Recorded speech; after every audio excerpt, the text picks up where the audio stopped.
What's going on, everybody? It's your boy, and I'm back. Yes, indeed. I'm Brian Redmond, and this is the Relationship Rehab. And on tonight, yes, as they say in the church, on tonight, we have a really good show for you.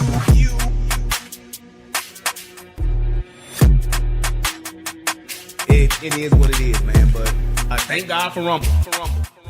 That's all I can say, man. And if you have not, please go subscribe to my Rumble, because this here ain't promised. And also, subscribe to the Guru and the Whore over on Rumble too.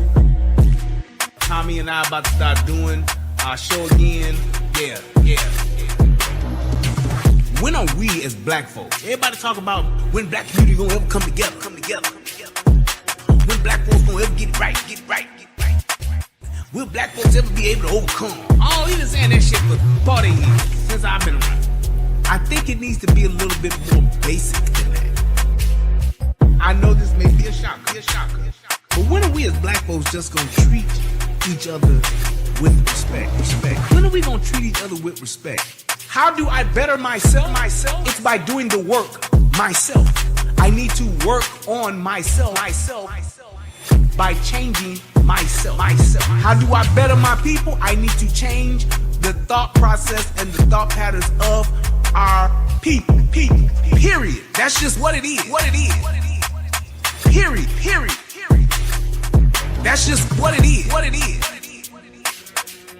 I don't think that the social engineers were able to see it this far, but the idea and the premise to say, hey, if we can get the main decision maker and the leader out of the home, then we as the government can essentially control this group of people. And that's just something that has been factual with just society. When the man is not in charge of the home, when the man is not present in the home, then it leaves the family vulnerable. It just does. And so I believe that was done purposely for a position of control. What racist system is holding back the 3 black mayors? 3 black mayors. They don't fucking care. They let these niggas run over the streets. They let these niggas. I'm just saying. What system is holding back the mayor of Chicago? What racist system is holding back the mayor of New York? You tell me. Fill me in. Let me know what racist system got these mayors held back. Ain't none.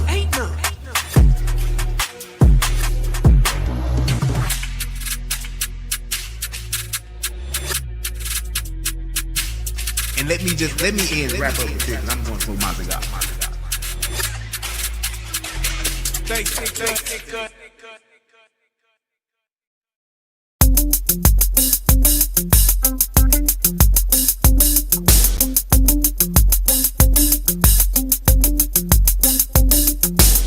We keep the party jumping all night long until we into the early morn. We don't stop and we don't quit, cause we drop hits and it's dope shit. There's a party at the Wild Wild Club tonight, and the party ain't over till the morning light.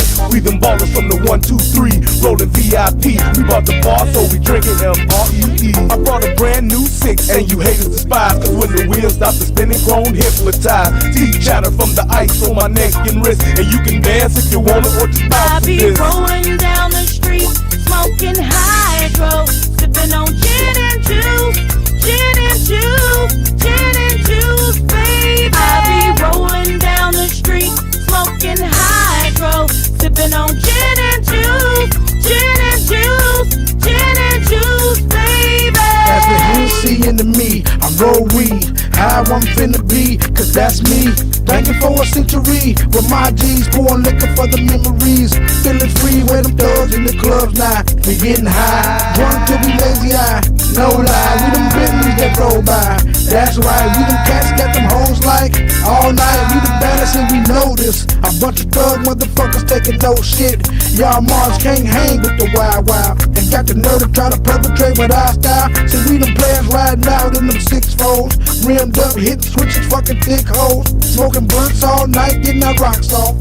Pissy drunk in the streets till the cops off. See, we untouchable while y'all get the whack shit. It's VIP anywhere that the max hit. So y'all cats better recognize who I be. A thugged out young millionaire from the streets. And no I be rolling down the street, smoking hydro, sipping on gin and juice, gin and juice, gin and juice, baby. I be rolling down the street, smoking hydro, sipping on gin and juice, gin and juice, gin and juice, baby.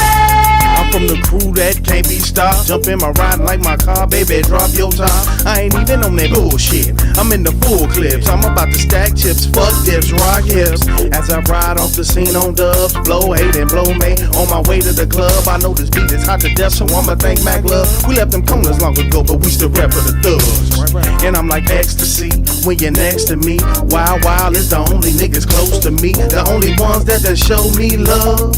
I don't think y'all wanna fuck with us. I be rolling down the street, smoking hydro, sipping on gin and juice, gin and juice, gin and juice, baby. I be rolling down the street, smoking hydro, sipping on gin and juice, gin and juice, gin and juice, baby.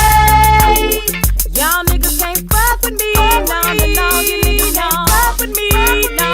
Y'all niggas can't fuck with me, no, no, no, no. Y'all niggas can't fuck with me, no, no, no. You niggas can't fuck with me, no. Y'all niggas can't fuck with me, no, no, no, no, no. Y'all niggas can't fuck with me, no, no, no. You niggas can't fuck with me, no. Y'all niggas can't fuck with me, no, no, no, no. Y'all niggas can't fuck with me, no, no, no. You niggas can't fuck with me, no. Y'all niggas can't fuck with me, no, no, no.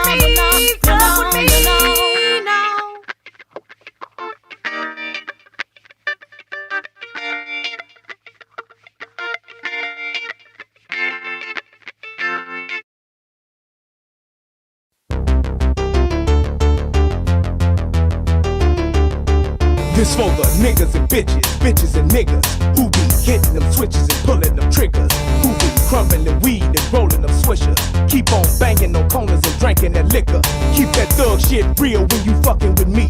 Keep your sights on steel when you gunning for me. I put my pistol in your mouth and tell your ass to goggle. Gangsta shit so potent it should be sold in bottles. Take a sip and go to hell, get drunk and then end up in the trunk. Fuck jail, you thinking DUI? No, that ain't how you die. It was my thugs and slugs that was the reason why. You niggas thought I was soft, but now it's blood that you cough. And now these shells hit the ground as I'm busting off. 9 double in Beretta, no there's nothing better. Tear the flesh in your chest and now your shirt is wetter. Me and this wild wild together like we husband and wife. This gangsta shit ain't just a song, it's a way of life. We are the thugs.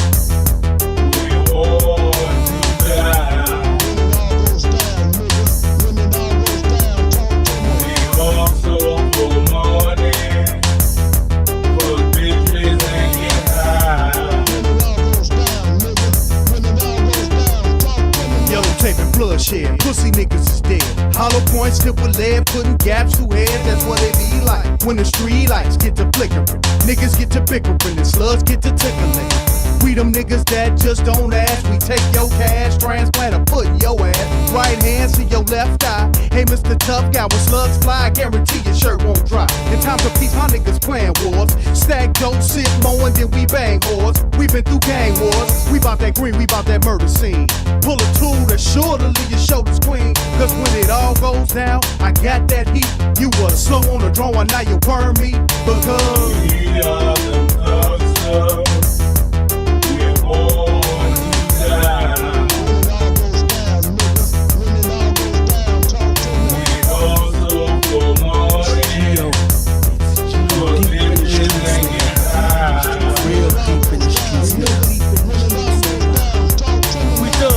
Y'all niggas ain't shit but wannabes is love, but not for my fucking enemies is blood. For my niggas, I was shorty bleed my blood. For my niggas, I was shorty bleed. It's Gio, the same nigga that was ready for war, ready for fame and everything it had in store. And I ain't changed, I'm still on the block with my dog, smoking weed, busting shells, leaving the block for the fall. For my niggas who didn't get to see me achieve, some died over beef and some died over greed. I'm smoking weed, I'm trying to get rid of the pain. Lord, please bless me to continue my thing. I'm from the streets, and it's been a hard knock life. I'm in it deep, and that's why I don't think nice. I don't sleep, and that's why I don't like lights. I hold heat, and that's why you won't blink twice. We are the culture. We're born to die. We also for money, for bitches and get high. What y'all wanna bang with me, bust them things with me? You little bitch ass niggas can't hang with me. Why be the hood of the no good? Breaking your studio niggas down to the flow wood. I'm here to check the game, nigga, respect the name. Or I'ma pull my 4-5 out and select the brain, inject the pain, and leave you for the news to cover. Another victim of Mac Lover, wild motherfucker. Y'all ain't never seen a motherfucking street like me. Ballin' from the Midwest, bringing heat like me. So niggas make way, cause I'ma bring it to you hard. No mercy on your mark, so bow down to my facade and feel the pressure. A real thug from the streets, we do what we wanna do. Nigga, fuck the police, I'm the mouth of madness. Bringing the pain and the sadness, I be the baddest. Smoking niggas to the ashes, Alpha and Omega. Spitting raw from Thug Data. Dark as Darth Vader with the strength of the creator.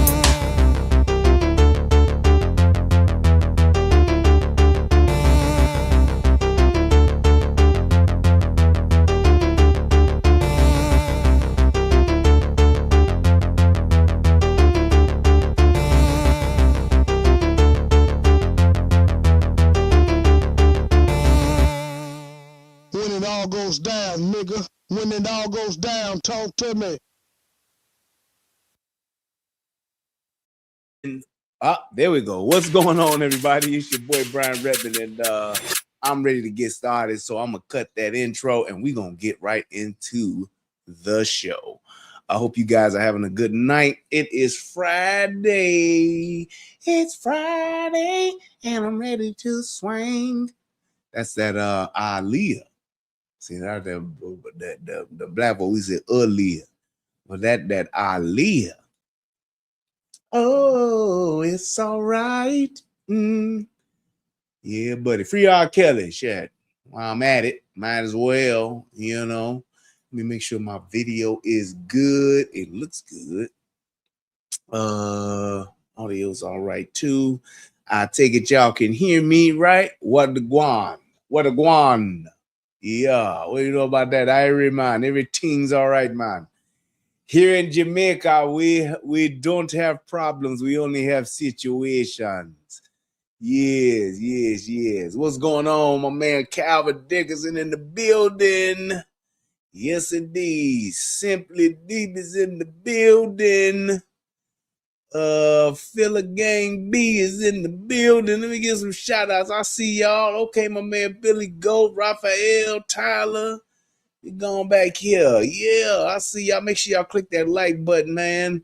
Since especially since YouTube's done fixed the algorithm, man, and your boy can start getting some traction once again. After all that discrimination. Kazama, what's up, man? What's happening? It's good to see y'all, man. It's good to see y'all. Yeah, we're gonna have ourselves a good old time tonight, man. I have been wanting to do this show for quite some time now. It's been definitely a few days since last weekend. I've been wanting to do it, and I wanted to make sure I did it right and wanted to make sure I had the time to do it, which is what tonight is all about. Yes, tonight is the night. Tonight is the night. All right, so I am really feeling good tonight. I even took me a cat nap earlier today. My wife watched me sleep on the couch for about about an hour. Just downstairs doing my thing. You know what? Sometimes it's all right just to be in the same room with somebody. You ain't got to be arguing or talking or fighting or nothing. You can just be in the same room tonight on some nights. Just, I thank God for being able to just be in the same room. Hallelujah. But just being able to just be in the room is a good thing, and I don't take it for granted. So, but I will say that when we just talk about, and just to go ahead and get on into the show, and as I'm doing this, if anybody wants to come up, I can definitely open up the line. Like I said, I ain't got nothing to do tonight, so if y'all want to do that, we can. Other than that, I'm gonna do my thing, and I can get on up out of here and get back to my life. Had to make sure that my dishes is getting washed in the kitchen. For some reason, my child thought that she was going to just go to bed, but that's a whole nother thing to talk about. This, but yeah, so just making sure that you guys are definitely I'm definitely trying to drive the numbers up. The numbers are starting to improve more than what they've been like since they took the shadow ban off. So I really appreciate you guys. If y'all can put that that like button in there for me, share it, whatever the case may be, I appreciate it. So let's talk about Juneteenth just a little bit. So we're talking about Juneteenth. That is the day that the slaves were told they were free. Yes, because they had been free, but didn't nobody send an email. Didn't nobody send no mass, wasn't no group chat. Didn't nobody say nothing on Instagram once the slaves got free. Didn't nobody put it on Facebook. They didn't put it on Instagram. They didn't put it on Twitter. Abraham Lincoln didn't tweet out that you niggas is free and y'all can go and live amongst the world. So what they did was there was people riding around on horseback, and they were riding around telling people that they was telling niggas they was free. Other people was free already. They had to tell niggas specifically was free. I can remember my grandmother. Yep, I just thought about this. My grandmother, God rest her soul, Mattie Lou Clay, she said, and I quote, I can remember as a little girl, a white man, white man, riding up on a horse and telling my her mother and them at the time that they was free. Or was it my grandmother? I think this is what it was. My great grandmother. Because it was my wait, I don't know. It may have been it was either my grandmother told that story or my grandmother told me that her mother told her that story. So they freed niggas in what? 1978? When did no, I'm just kidding. What was it? 18? Was it 18? Let's see. Hold on, because I don't want to be wrong, because I know somebody in the chat gonna be like, he was wrong. You said what you said about Juneteenth was wrong, man. But she said, I think that's what she said. Let me just double check, because I can look at the time and see from there what that time frame was. Because yeah, Juneteenth. Let's see. When was blacks freed? I think it's 1865, I think. I think that's what it is. So 1860, something like that. Freed from slavery. That was 1865. I was right. Ha! Yeah. All right. So it's 1865. So yes. So that would have been so that would have had to have been my great grandmother. Because 1865, my grandmama wasn't born then. So it had to have been my great grandmother. So yes, so just to make sure I ain't I'm facking and I ain't cracking. Yes. 13th Amendment that was about slavery. So yeah. And so Juneteenth is when, Freedom's Eve, right? January 1865, and June 19th, 1865, by the Union Galveston Bay, right? From yeah, there we go. All right, so they was doing that shit everywhere, but here in Texas, they ain't tell niggas. ain't send no emails out or nothing. But that's what that was. But she said that she can clearly remember when my great grandmother said that she remembered when they came and told her that she was free as a little girl. But yeah, anyway. So with Juneteenth being as a historical, moment in Black folks' lives, and then for it to be made a national holiday, which niggas actually didn't ask for, but hey, Joe Biden, old massa Joe Biden, saw fit to bless us niggas with a national holiday, Juneteenth. And I think that came about in 2020 is when he did it, I believe. Yeah, 2020, 2018, something like that. But anyway, made it a national holiday. Now, with that being said, you would think that most Black folks, especially just now getting a national holiday, that is definitely something relative to pivotal to our existence here in America, as we are approaching our 250th year of being in existence. Shout out to America. With that being said, you would think we would have some real reverence for that holiday and being able to acknowledge that holiday and being civilized Black folks. We would be able to really, really, really just enjoy and celebrate with pride, integrity, and just good character. Well, no, we didn't do that. What we did was we opened up a museum in Chicago, and even though the museum opened, a lot of the Black folks that were contractors, a lot of the minority contractors for the Obama Museum, Obama Library, I should say, or as Black folks would say, the Obama Library, they still haven't gotten paid yet, and they're fighting about that. Also, over the whole Juneteenth, they started the weekend with opening of the Barack Obama Library. Now, in conjunction with that, we also had a very active weekend for Juneteenth, to the tune of where 40 people got shot, 8 people were dead. Yeah. And out of those 40 shootings, 40 people being shot and 8 being dead, one of those was actually a mass shooting where 12 people got injured. I think 4 people got killed, something like that, or 3 people got killed. Yeah, but anyway, it was quite active, very violent, and very, very bloody. So yes.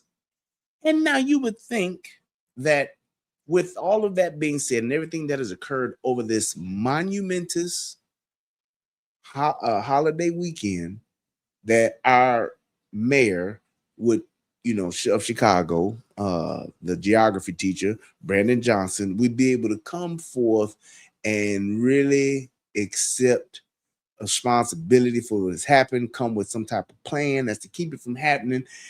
No, he didn't do that neither. What he did was he found a way to make it Donald Trump's fault.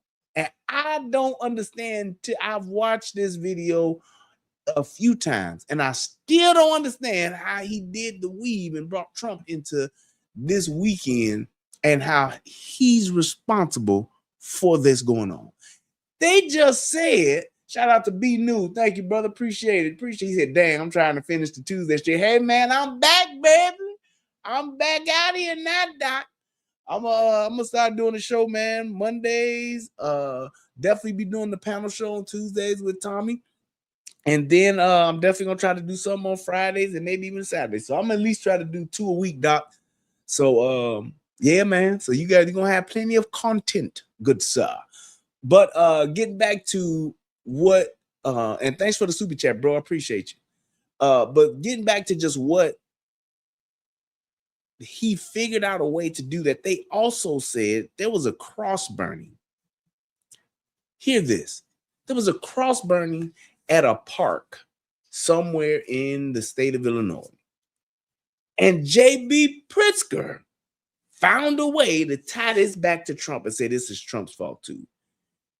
I am so tired of these politicians, these Democrat liberal politicians, finding everything that is wrong in this country, anything that goes wrong in this country, anything that they are asked about in this country, they are finding a way to make it Donald Trump's fault or to bring up Donald Trump. Now, I am not saying that should nobody talk about Donald Trump, because I know a lot of you niggas gonna love to say this. He always defending you. He always said, no. I got my things that I don't like about Donald Trump neither. Like, I don't like how he didn't handle this whole Iran thing. I felt he should have stomped their necks and stomped their motherfucking head to the ground, but he didn't do that. I didn't like, I'm just saying, I didn't like, even if you want to even go back, I don't like the way he handled COVID. He should have handled COVID the way that the governor down in Florida handled COVID. He should have took a page out of his book on that. I'm just saying. So there are things that Donald Trump, and the list can go on and on. There are things that I do not like that Donald Trump has done and has said. That whole thing, like I told people before, one of the biggest mistakes he made in that election was that they're eating the cats and dogs. Unless you got a picture of a Haitian roasting Garfield, unless you got a picture of some Nigerian cooking droopy, and they say, yes, I'm going to eat this dog. It is very good. I like to eat the dogs. Unless you got that and they had footage of it, there's no way I would have said that.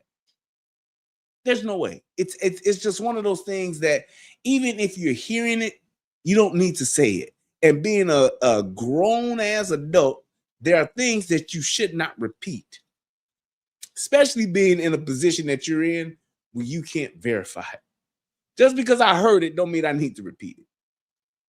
Now, if he would have prefaced that whole thing and said, hey, man, I even heard that they were eating cats and dogs. I don't know how true that is, but they said it. Then you just want to bring it up and just throw that motherfucking grenade and walk away, fine. But you shouldn't say shit like that. So just in all fairness of things, you know, I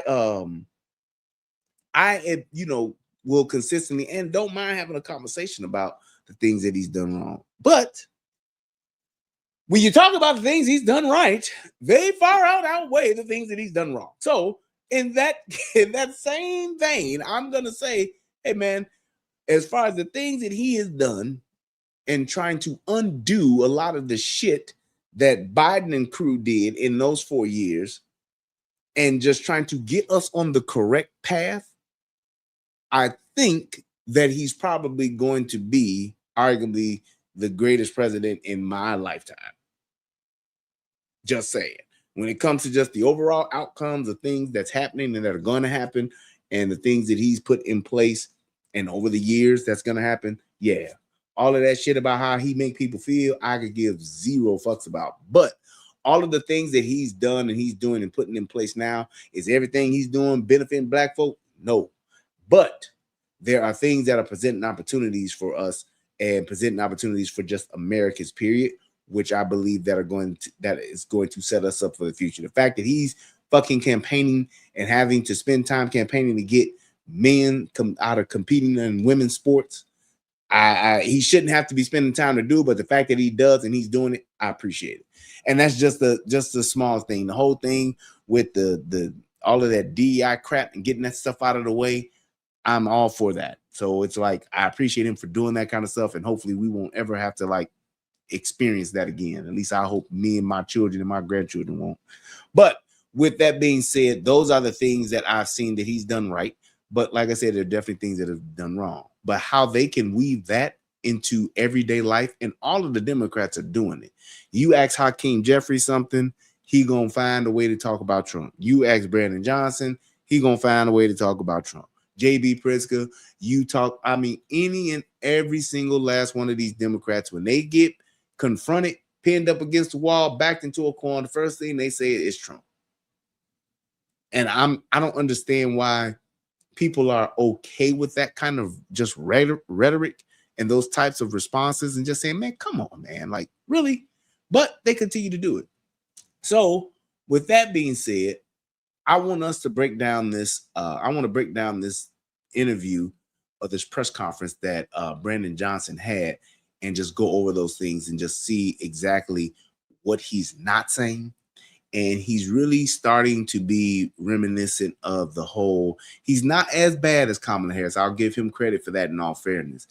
But he's really like word salad, Kamala Harris like, if you will, with his responses. He just never calls a thing a thing.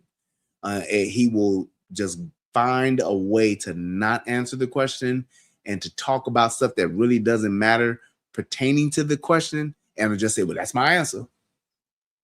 It's like you ask me a question and say, hey man, so how do you feel about, you know, this current administration and the things that they've done and are currently doing?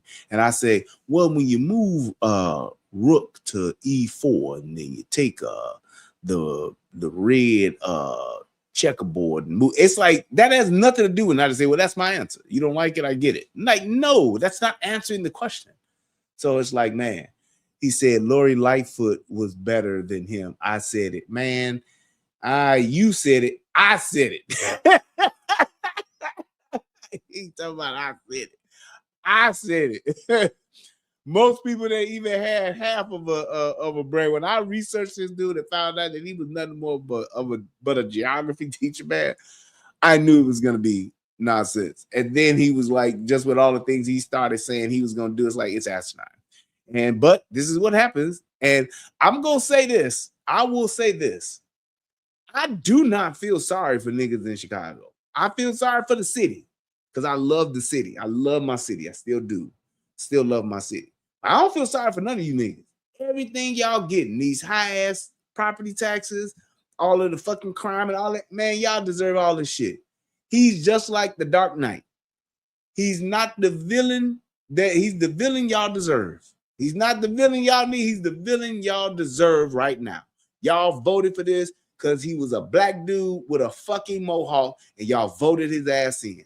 And the fact that y'all was dumb enough to do that, this is exactly what you get.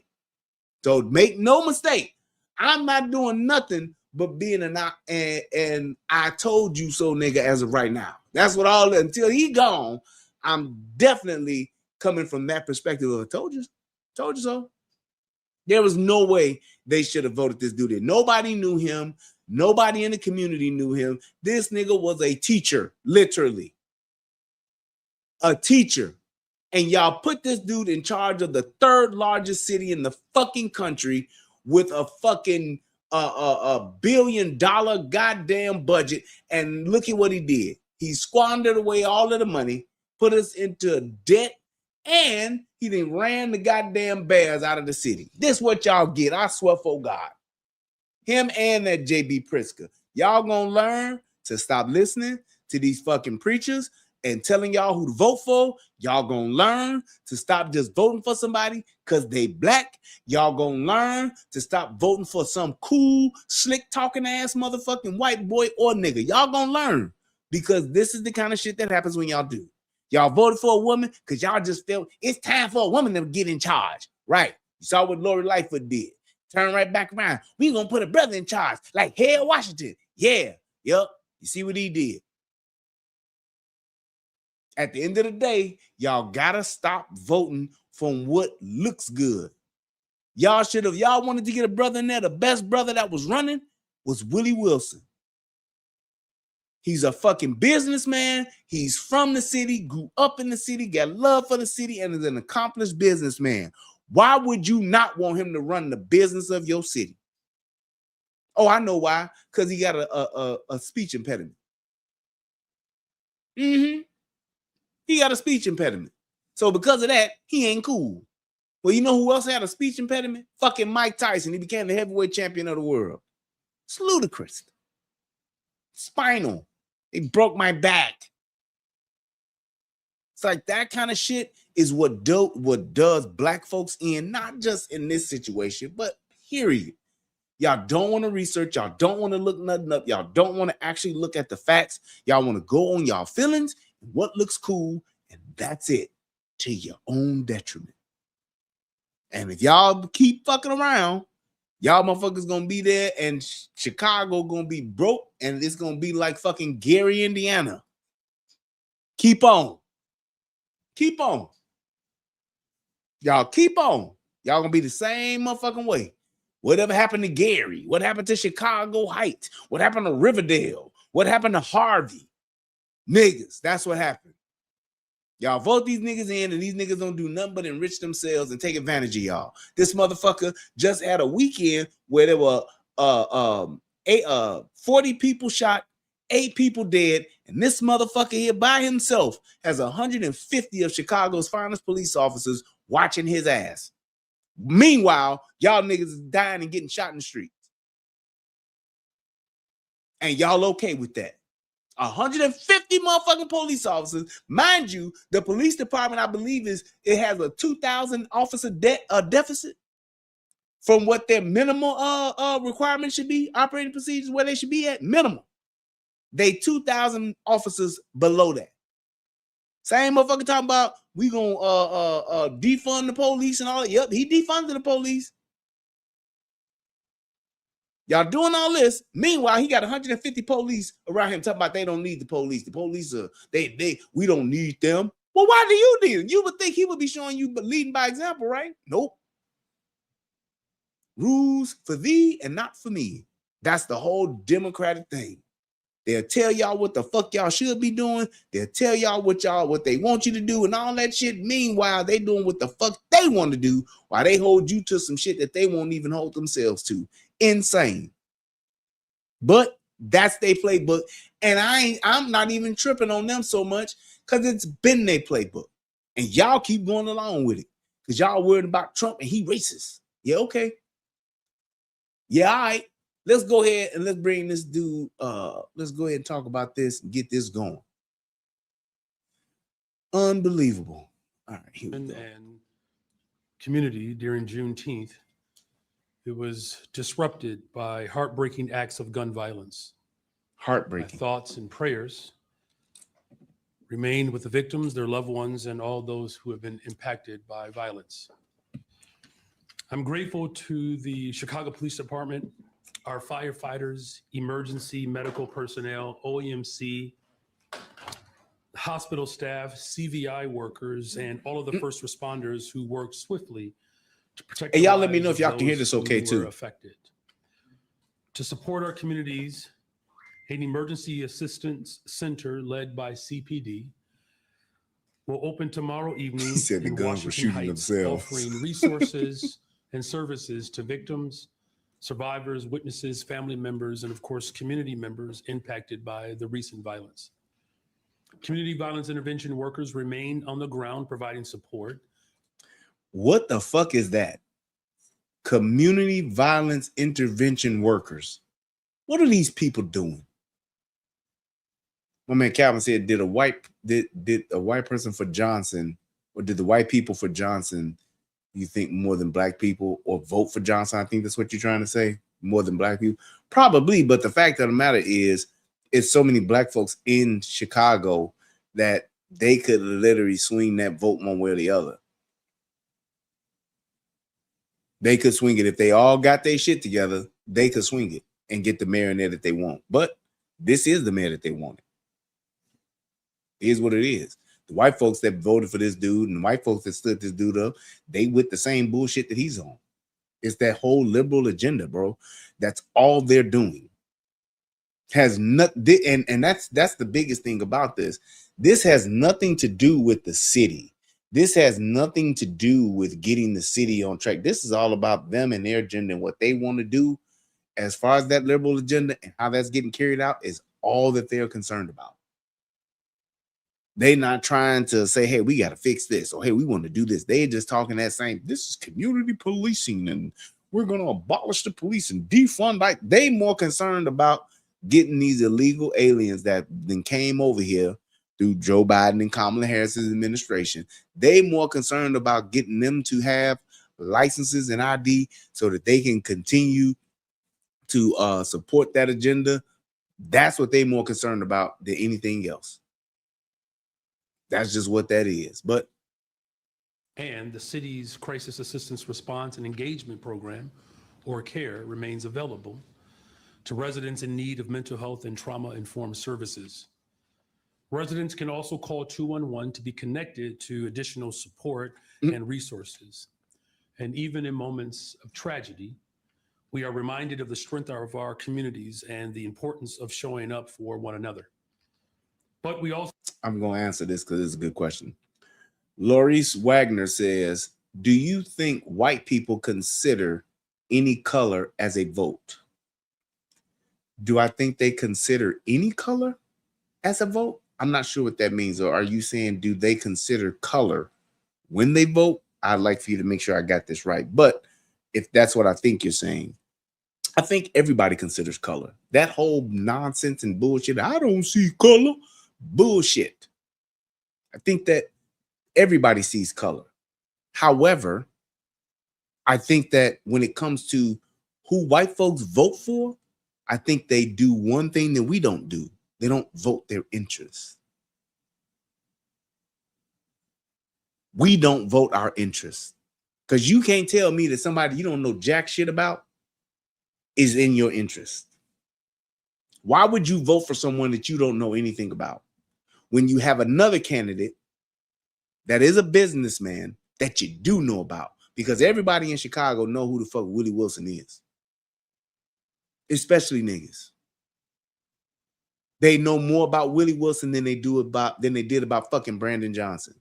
So why am I going to vote for some fucking black dude that's a teacher, a geography teacher at that? He's not a fucking, he's not even a fucking mathematician or no shit like that. He's not a fucking physics teacher. He's not even on the higher end of higher learning. I would give him more credit if that, because I would say at least this motherfucker know numbers.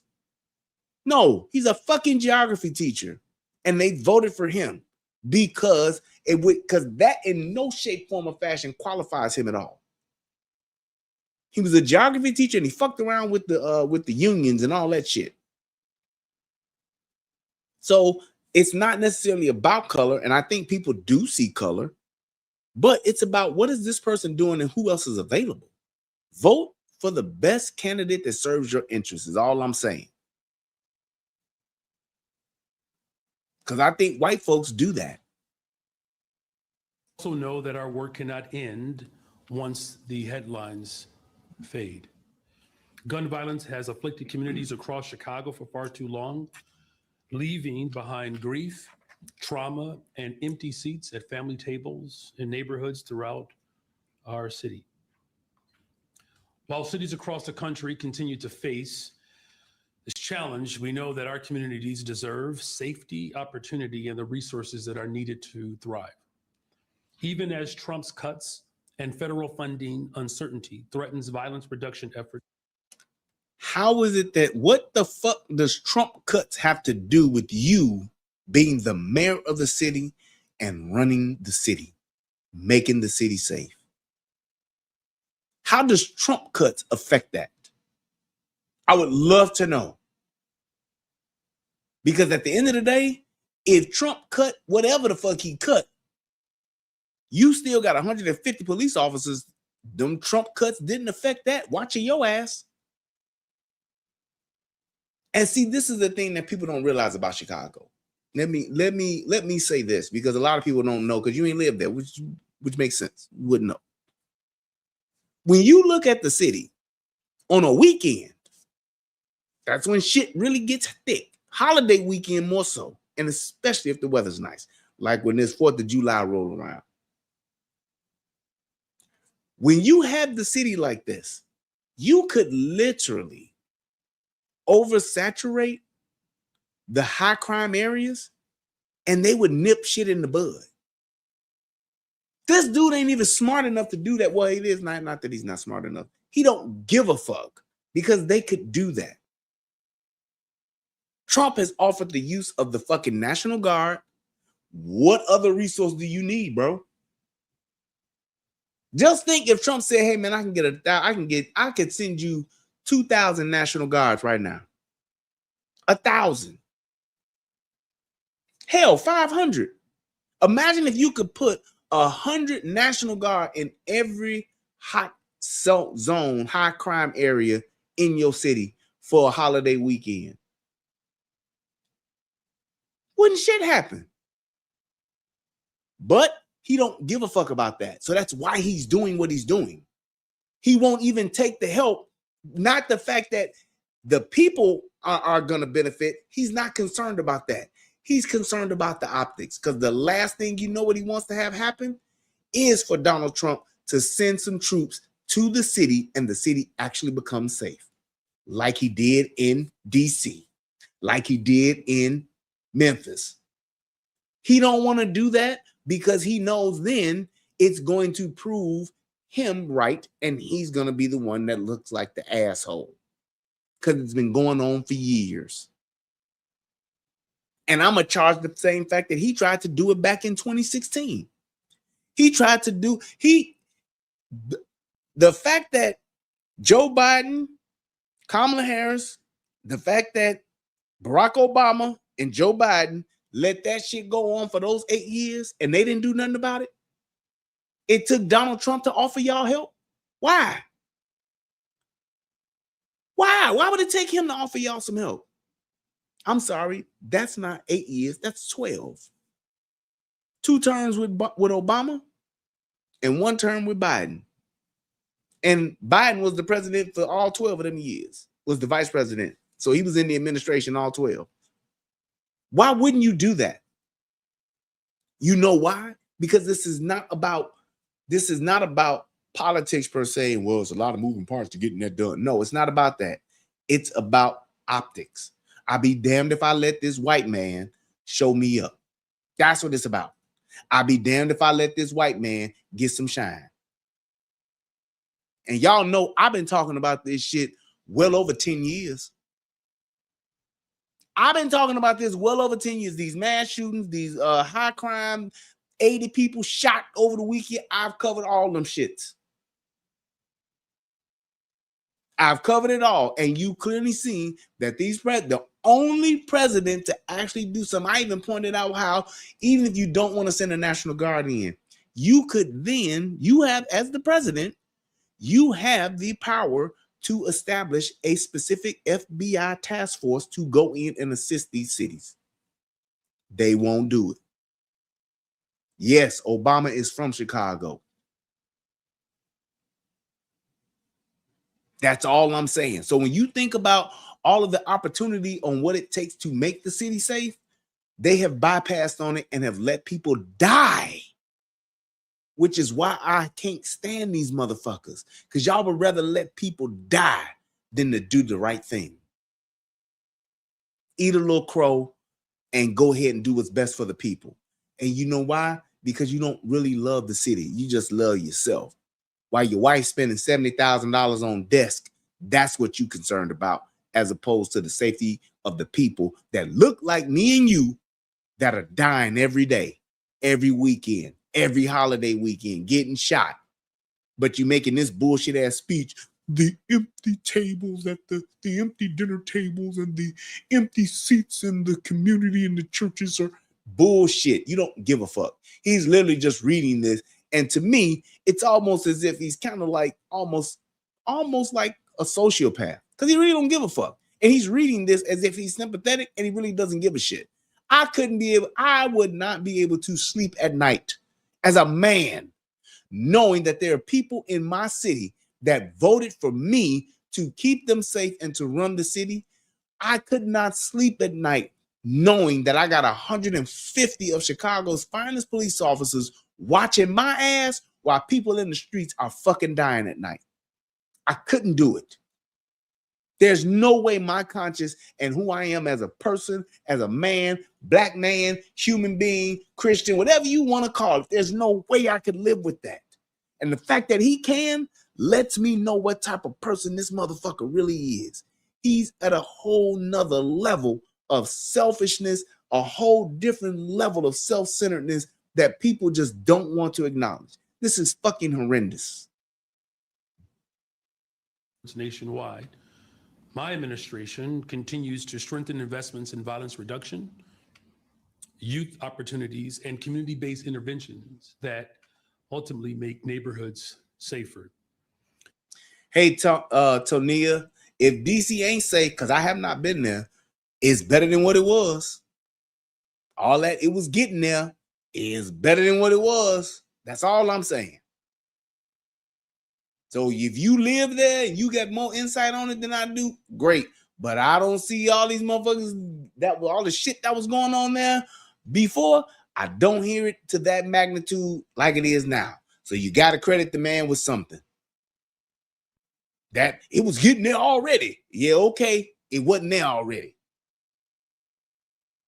I'm sitting here and I put a fan in, and you got a fan in your living room, and you talking about, yeah, it is getting a little cooler, and I come and bring a motherfucking AC and cut that AC on. Say what you want. Fan could have been helping, but it ain't the AC. Just saying. Part of our efforts also include supporting the call for a permanent department dedicated to gun violence reduction, ensuring these efforts remain coordinated, accountable, and sustained for the long term. Because building safer communities requires the full force of government and a commitment Obama to is not addressing the from root Kenya. causes of violence. And one of the most important investments that we can make. You know what? I'm so tired of people doing this type of shit. This is the kind of stuff that people literally are wasting their time on. People have been trying to make this person not a citizen for fucking decades. I don't understand why. Just like how people always talk about Michelle Obama's a man. Why do you give a fuck? I do not sleep with Michelle Obama. If Michelle Obama got a 12-inch penis, it is of no consequence to me. I don't care. If that's what Barack Obama likes to the point to where he married him or her, why can't y'all let this man live? It's like we try to make big things out of little things for no fucking reason. It's like, you know good and goddamn well the man ain't born from Kenya. How the fuck would he have a birth certificate and all that shit? You can't do that. There's no point in doing it. Unless it's like, to what end? His father's from Kenya. What does that have to do with him? Why would we want to make it to where he's from Kenya? That shit is crazy to me how people do that. Leave this man nationality alone. He's a fucking American. More so than most people, I would even go that far to say. The man went to fucking Harvard and became a fucking constitution lawyer. Like, what are y'all talking about, man? Shit is crazy. And leave that man's wife alone. If Michelle was a man, if Michelle is a man, if Michelle was a woman, and Michelle is a woman, I don't give two shits. It don't matter to me. Where Obama places his penis is of no consequence to me. I don't care who that man is sleeping with. It's like people try to make a thing out of that. Like, if she is a man, why do y'all care?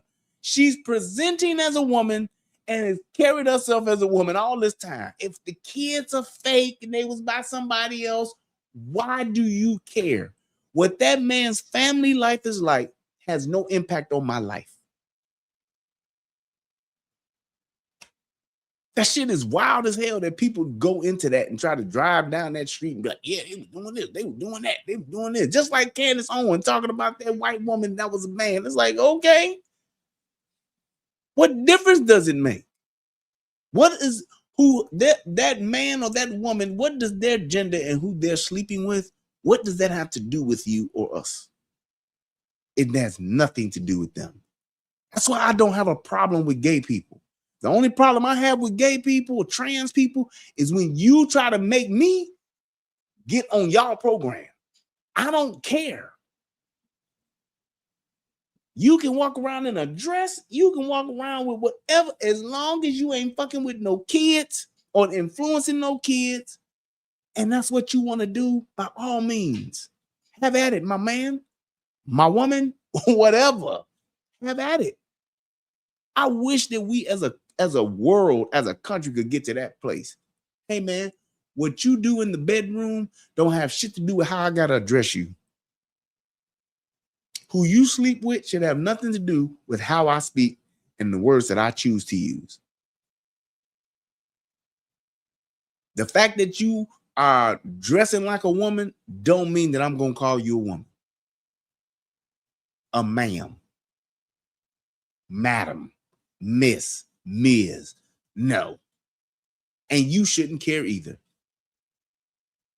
Being that ma'am, man, or miss, or mister. Is what it is. Let's get back to it though. Is in our young people. Right now, more than 25,000 young people have started summer jobs through the Chicago Youth Works program. When we invest in our youth, we invest in safer communities, stronger neighborhoods, and a brighter future for Chicago. And that is why I also want to recognize that this week, Chicago Workers' Rights Week, we're celebrating it. We're celebrating the hardworking people who keep our city moving forward, and they do it every single day.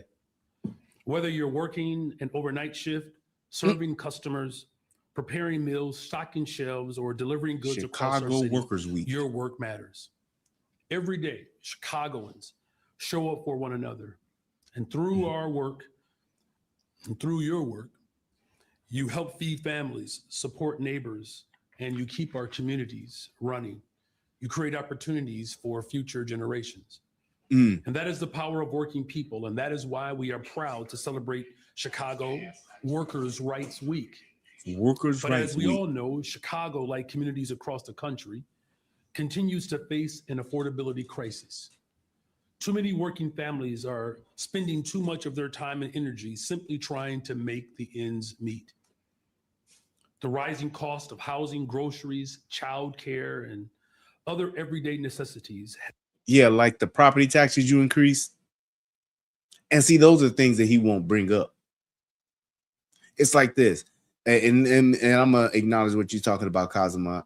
Didn't they take down the shot spotter system that was used to map out all of the rampant shootings? So what Shot Spotter was, it's basically a system that alerts the police when it hears gunshots.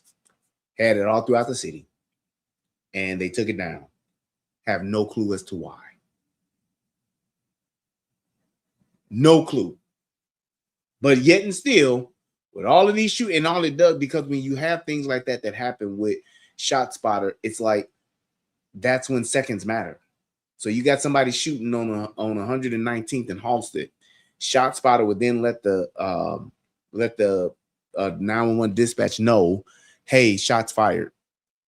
Now, what that then does is that allows dispatch, before they even receive the 911 call, to actually start having officers en route to that area. Not that it's going to catch the people right then and there still shooting, potentially could, but they're dispatching units to that area to help with whatever is going on with shots being fired in that area. So definitely one of those things to where, hey, as you get in those 911 calls, you're now already got officers on the way responding. You're already en route, and now you could be looking for the suspects of that committed that crime, that were shooting. That is what that does, and it definitely helps. That was something that what was his name? Terry. Dang it, he used to work with my dad. Wow, I forgot the old superintendent name, the black dude. Terry something. I can't remember his last name. But yes, that was something that he put in, and it definitely helped. But be that as it may, they did turn that off. It's made it harder for many of our residents to get ahead, and even when they are working every single day, and in some cases, multiple jobs. Yep. Supporting working people is not just something we talk about during work. Prove it, Wagner. Laurice. It is a commitment. I'd love for you to prove our it. Work every day throughout the year. 2 years ago. Because I imagine what you're saying is that Barack Obama is not an American. Barack Obama is from Kenya. I would love to see you prove it. Please. Please prove it, because you would be the first person to prove how a man who is not from this country has become president of the United States. Let's see the proof, sir. I would love to see it. I await your evidence. My administration established Chicago Workers' Rights Week to recognize the contributions of working people across the city and reaffirm our commitment to ensuring that every single Chicagoan has the opportunity to thrive. We also committed to raising standards for workers and making sure that our economy works for the people whose labor makes this city run.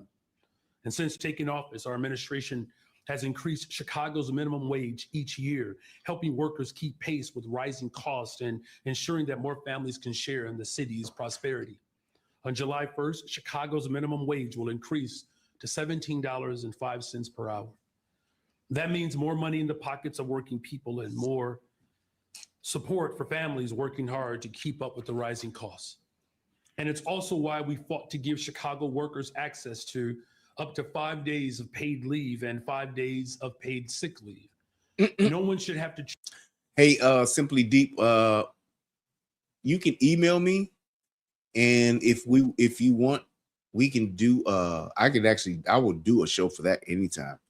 If you got questions, I would absolutely do a show. So if you want to email me some questions, I can put together a show, and either with or without you, I can either do, depending on how many there are and the topic, I can either do a live show or I can do an actual recording and I'll respond to whatever questions that you have. So go ahead and just email me, and we can get that done. That's no problem. I love doing that. That's my pleasure.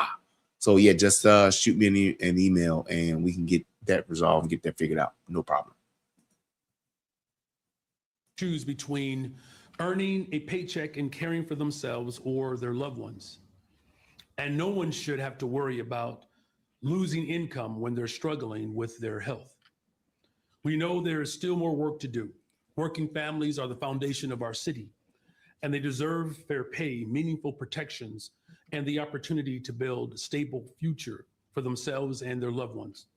We will continue fighting for working people and building a stronger, safer, more affordable Chicago for everyone. As we celebrate the hardworking Chicagoans who help build our city every single day, we must also remember those whose labor helped lay the foundation for the city that we do have today. Workers' Rights Week is an opportunity to honor the generations of. He said, born in Indonesia, traveled to Kenya. Obama isn't black or white. Hey man, where's the evidence? I got an email address. Send me the evidence of that. An important conversation about our history, our responsibility, and the work that's still ahead. Building on our commitment to protecting working people and advancing equity across our city, I want to turn to another important part of this work. 2 years ago, I signed an executive order establishing a task force to shine a light on the harm that slavery and racist policies have caused and continue to cause, and particularly the harm that they've caused to Black Chicagoans, while more importantly, identifying pathways towards repair, opportunity, and investment. Today marks the second day of Chicago's public reparations hearings. For the first time, Chicago is formally listening to and documenting the lived experiences of Black Chicagoans, while also acknowledging how policies like redlining, disinvestment, and segregation have shaped lives and communities across generations. The testimony shared here will help inform. So, and all of this shit that went on over the weekend, this is what he's talking about. Chicago Workers Week, reparations, and the city's reparations study of harm, deepening our understanding of how those harms continue to be felt today and what it will take to begin repairing. This work is about telling the truth, honoring the lived experiences, and building a more just Chicago for the future of our city. So thank you all again. And with that, I'm happy to answer all of the questions. Like anybody give a shit about that. One question, one follow-up. Like nobody gave a shit about that. Like Calvin said, what about the judges who let out the criminals that the police arrest, especially the crimes that involve guns? The judge have to be held accountable to. It's the whole judicial system. So you got to remember too, the prosecuting attorney and the cases that they bring before the judges who are elected officials that we put into office that are not tough on crime and that are letting motherfuckers out. That is what it is. But when you come up with shit like no bail, no bond. So it's like if I can come and get accused of shooting 5 motherfuckers and automatically get no bail. Hey man, not no bail, but there is no bond to where I'm getting held in court and I ain't got to post bond for it. Hey man, what else you want me to do? They putting them back out, giving them slaps on the wrist and letting them go back out to commit more crime. That's just what the name of the game is. And yes, they do need to be held accountable. But prosecuting attorney, they play a huge part in that too. Definitely. Because they determine who gets prosecuted and who doesn't. And there are plenty of cases that we don't know about that literally where charges get dropped because the prosecuting attorney just ain't going to prosecute those crimes. Not going to prosecute, let them motherfucker go. So it is what it is. You claim his roots until they are brought up. I understand that what you're saying, but all you saying is talking. Just as much as you're saying he isn't a citizen, I'm saying that he is, and I got more proof on my side because he was the president, he was a senator. Like, what else do you want me to do? I don't have any evidence that says that he's not a citizen. So why would I then turn around and say that he's not? That's the only question I'm posing to you. Because everything that you telling me is hearsay. Some shit you done heard from another motherfucker. You don't have the evidence. Do you realize that out of all of this time that he has been in the spotlight of politics, if there was even this much of a chance of him not being a citizen, that somebody who don't like him, fuck all the people that's just gonna follow the rules, but the people that don't like him would have brought that shit to light, would have spent the money, private investigator, whatever it costs to prove that point of him not being a citizen. That would have kept him from being a senator. It would have also kept him from running for president. You do realize that, right? So what you saying is just what you done heard from somebody else. You don't have the evidence. And there's more evidence that says that he is a citizen of the United States than he isn't. That's all I'm saying. And if you can't prove it one way or the other, all I'm saying is, what's the point? What would be the point to this? Those are the things that I don't like that conservatives, Republicans get into and go down these rabbit holes for no reason, because there is no point to it. None whatsoever. But y'all still want to talk about and harp on this stuff. And I don't understand why that is. It is literally a moot point. There is nothing that can occur from this because you don't have any fucking proof. You're just talking. That shit is crazy as hell to me. Like, why would you obsess over something like that or make those statements and say that somebody isn't something that you can't prove? Hell, at least Candace Owens was able to provide substantial evidence with the motherfucker she was talking about, with that Marcone chick. She was at least able to provide a lot of damning evidence to say that that dude was a dude. But it's like we keep saying the same thing and we don't have no evidence. We just keep saying, like, yeah, this person is that. Well, can you prove it? Well, if you look up, can you prove it? I don't want to read what some other blogger done wrote. I don't want to read what somebody else. Do you have evidence to prove what it is you're saying? Well, no, then let's move on. That's all I'm saying. This way. Thanks.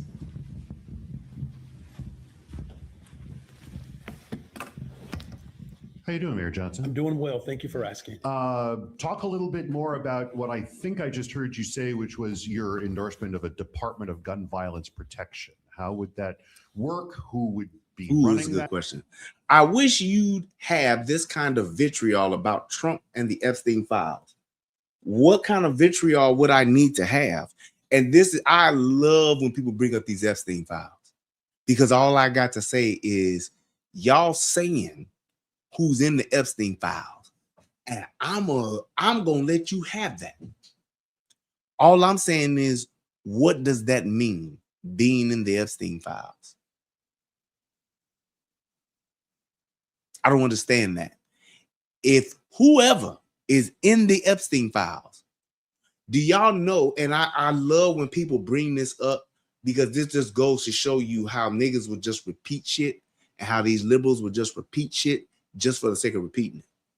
You say these people that are in the Epstein files, because they didn't say Clinton in the Epstein files, they didn't say Trump is in the Epstein files, which they proven that all he was doing was mentioned in a fucking email, but whatever.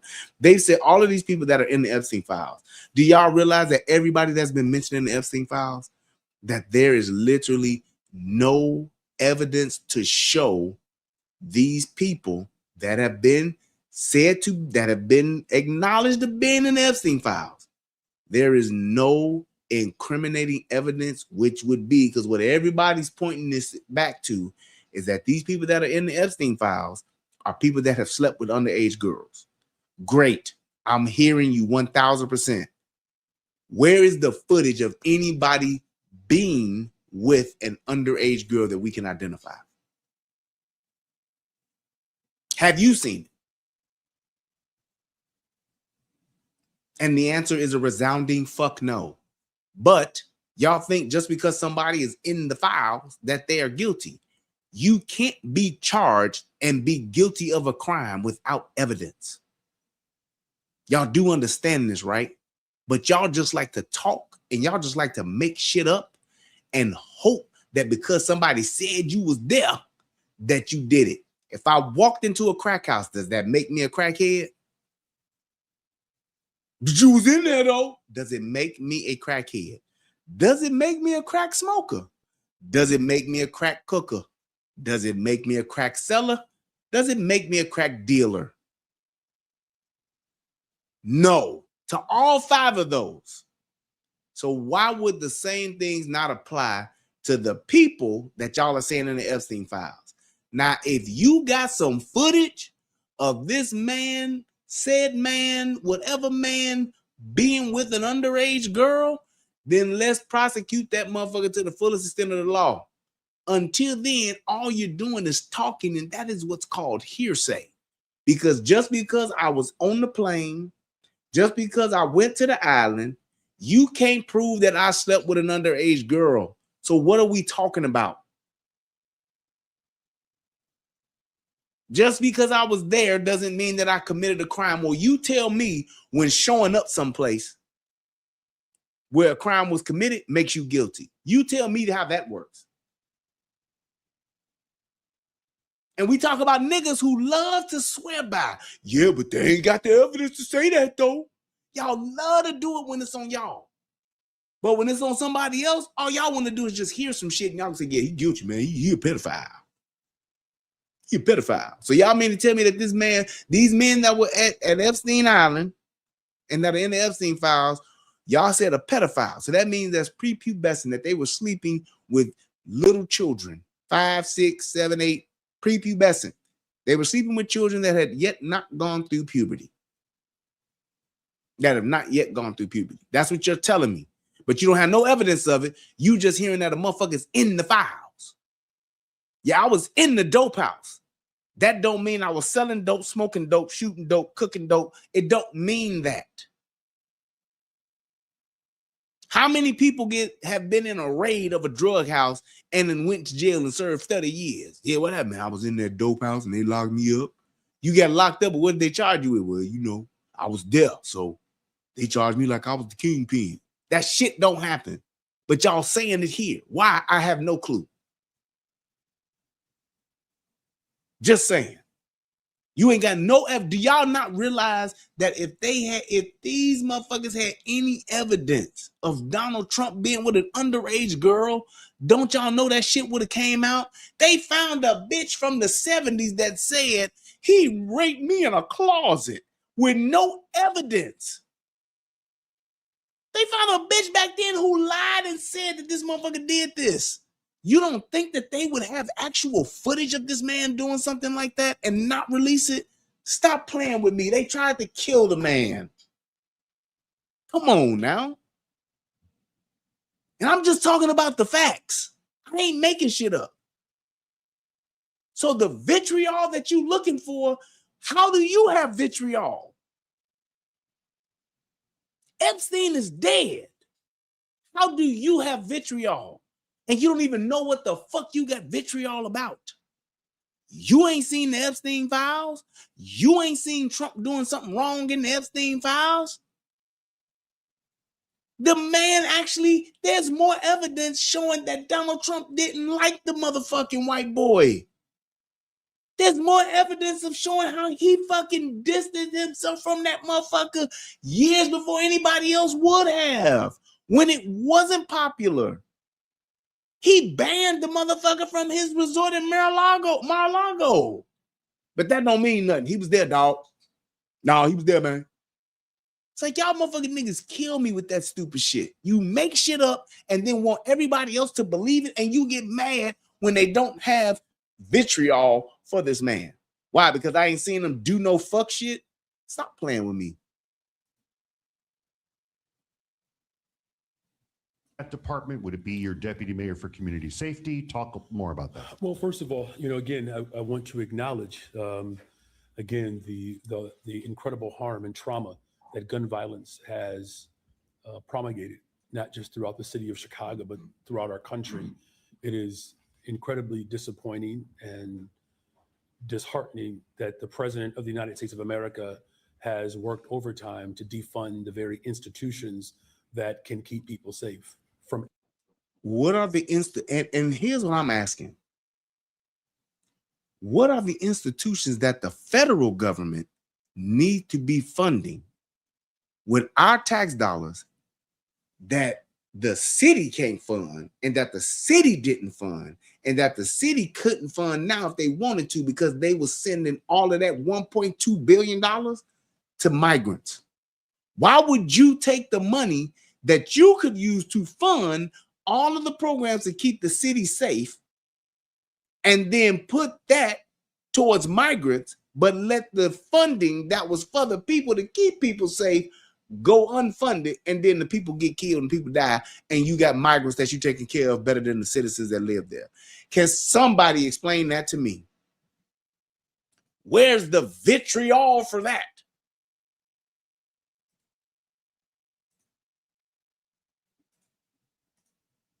Just saying.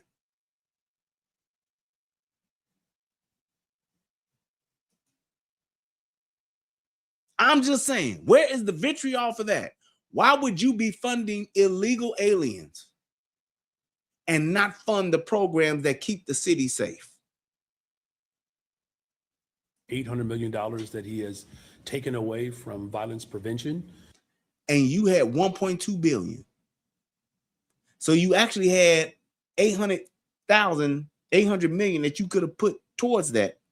And then you could have took the other 400,000 from the 1.2 billion you fucked off with, and you still could have had money left over. 400 million plus 800 million is 1.2 billion.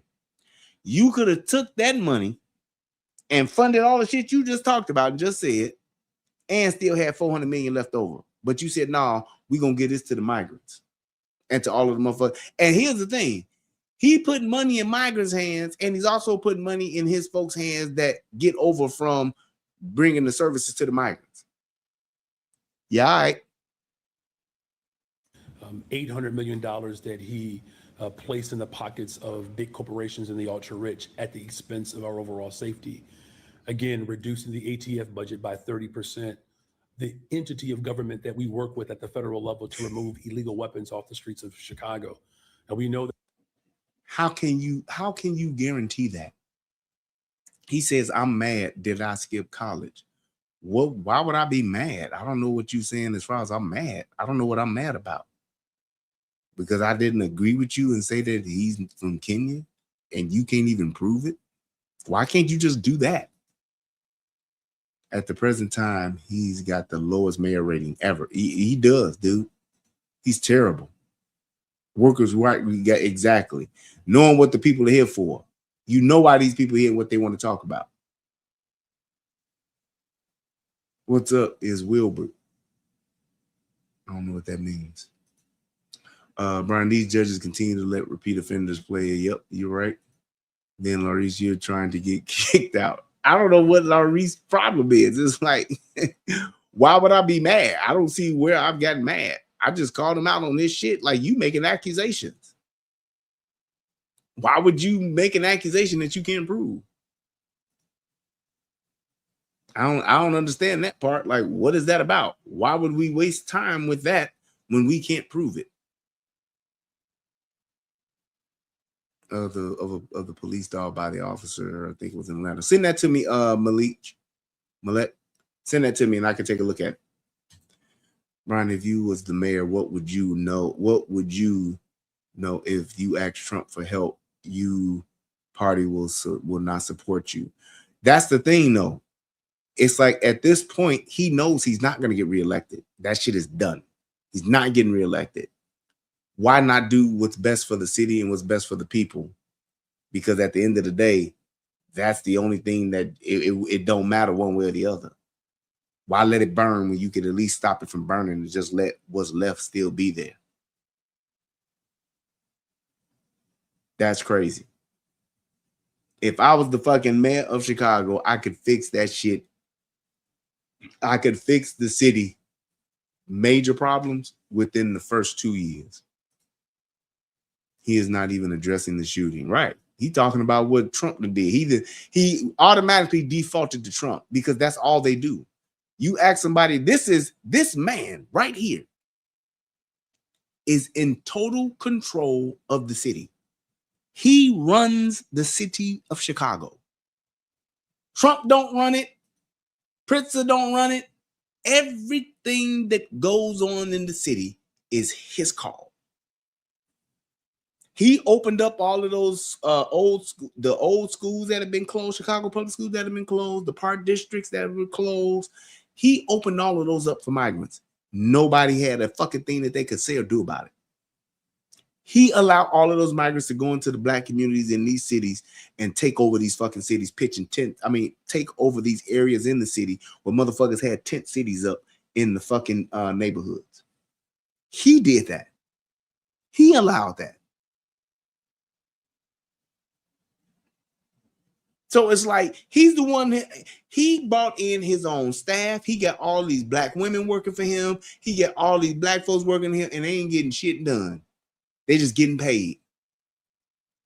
Talking about we doing the work. Y'all ain't doing shit. Not with 40 people shot, 8 dead. Stop it. Like Island Coppin. Because you niggas is only down for the profit. That's all y'all doing. Said crack corn, don't care. Jimmy crack corn. 97% conviction rate across the country. Every plead guilty just to get out of jail. It's all time served sentence, suspended sentence. See, I don't even know about that, so that could be true. Unless useless, spineless mayor, nobody with common sense or conscience respects the guy. Yeah, exactly. The shit that he's done, it's unprecedented, bro.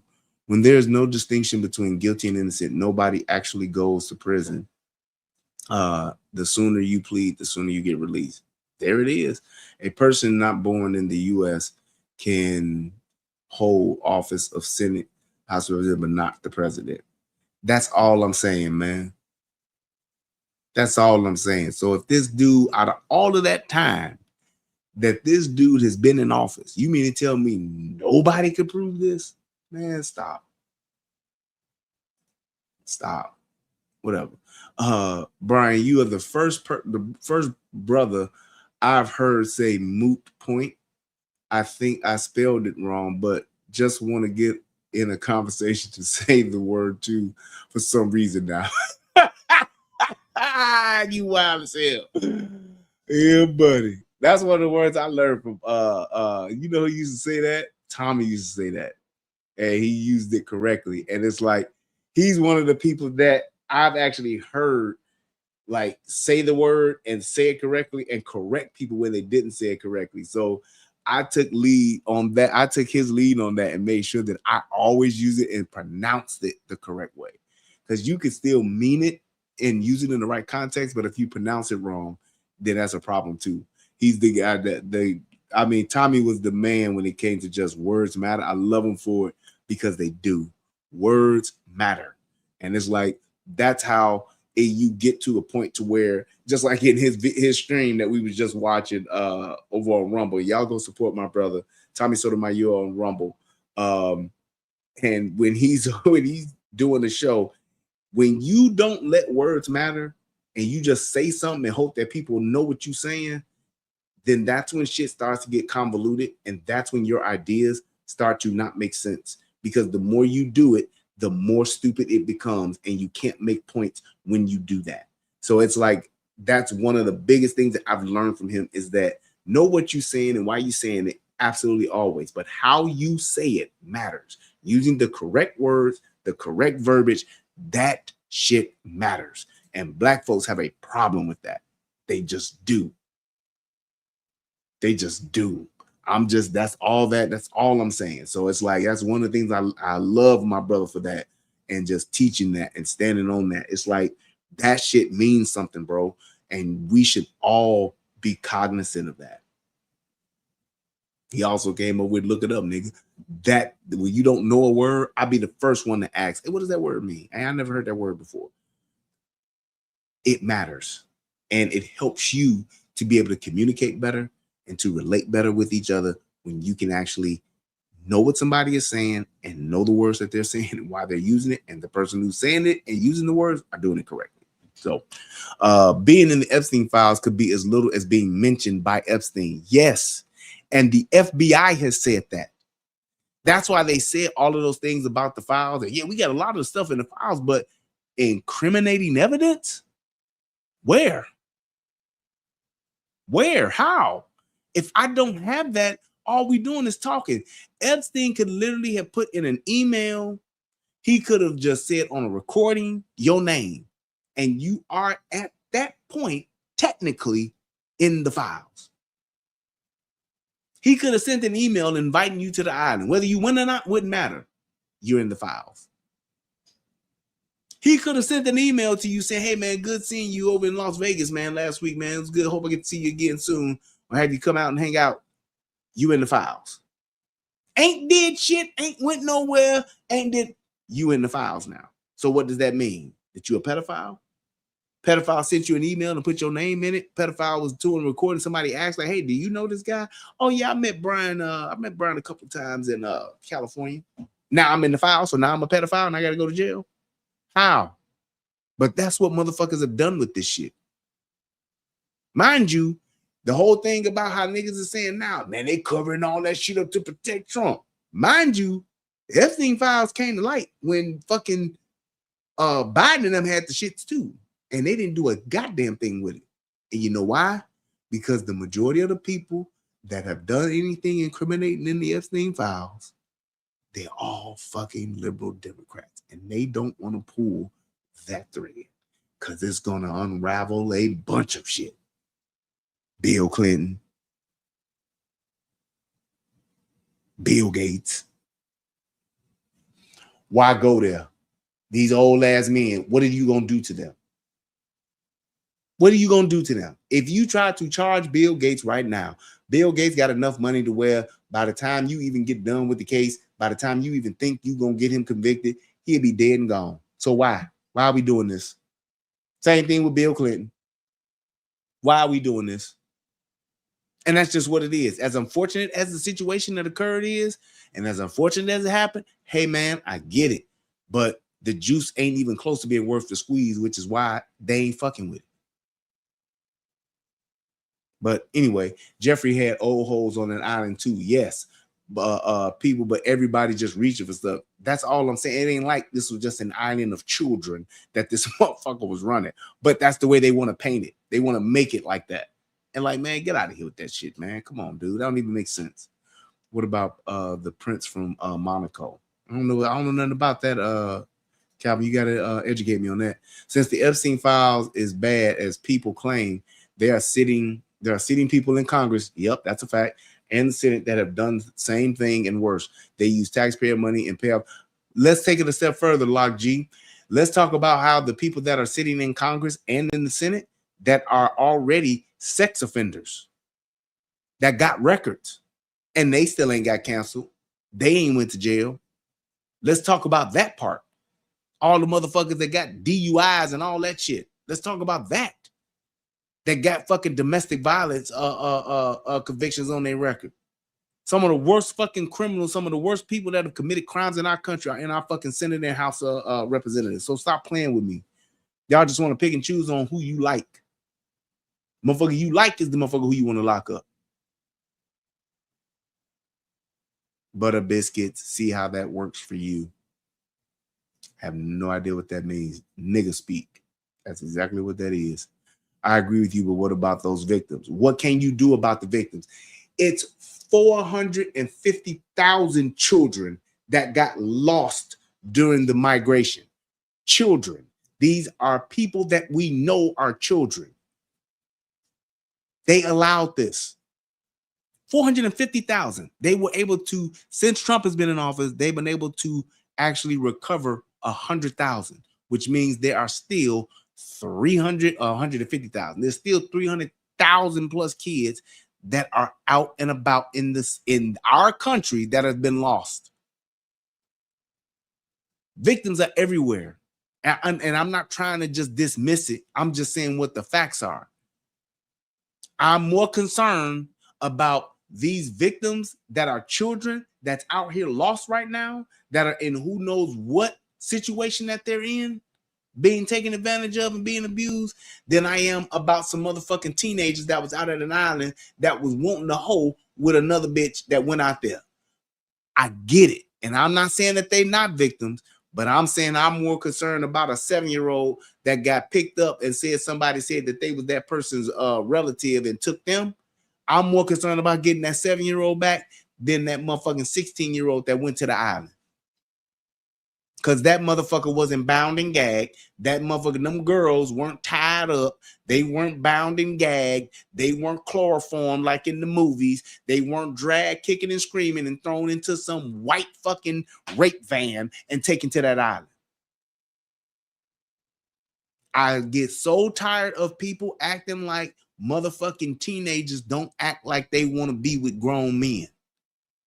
And vice versa. I'm so tired of people acting like that shit don't occur.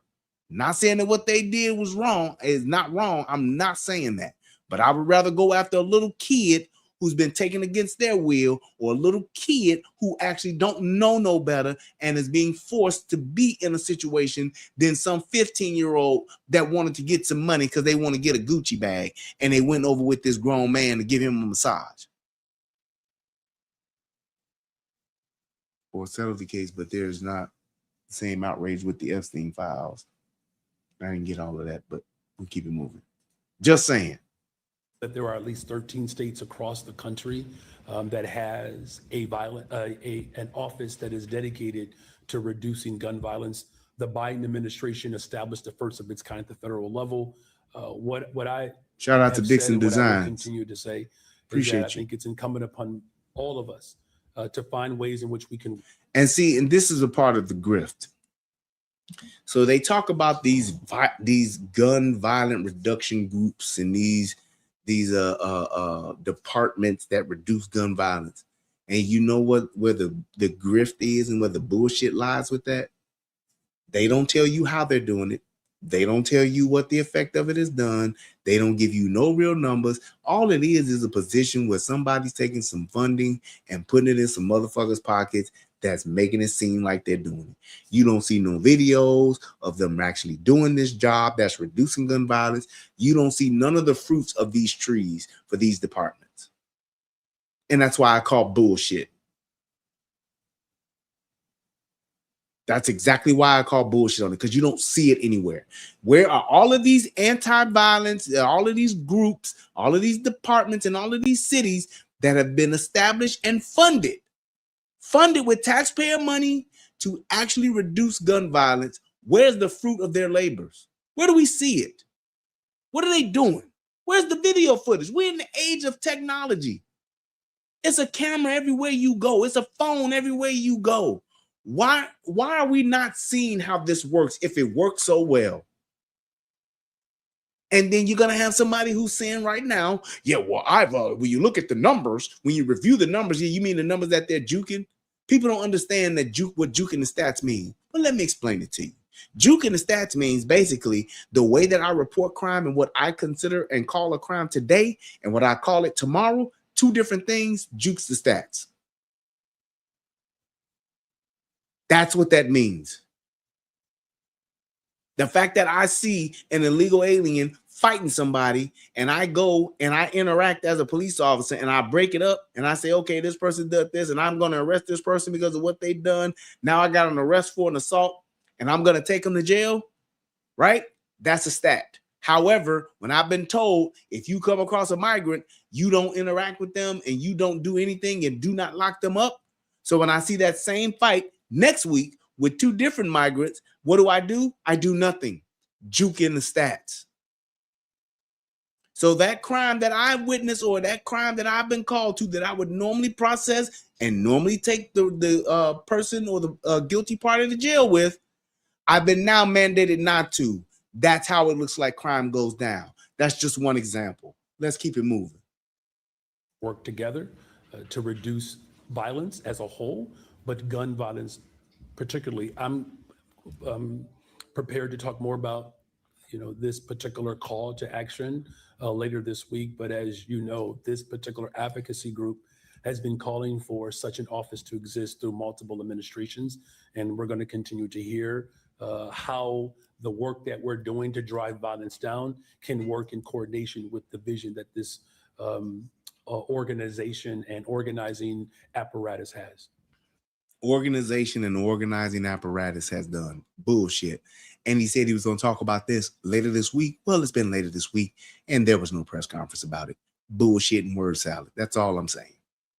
So just to be clear, you're not against their suggestion? I'm saying that this has been an ongoing fight for this group for some time through multiple administrations.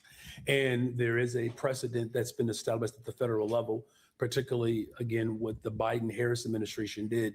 So I'm going to continue to explore pathways in which the office that I created of community safety can Great question. work in conjunction with what this organizing apparatus is calling for. Great. Great question. So my man Calvin says, how do you stop the gangs? Because the gang culture will never end no matter what you do. You're right and you're wrong. So here's how you stop the gangs.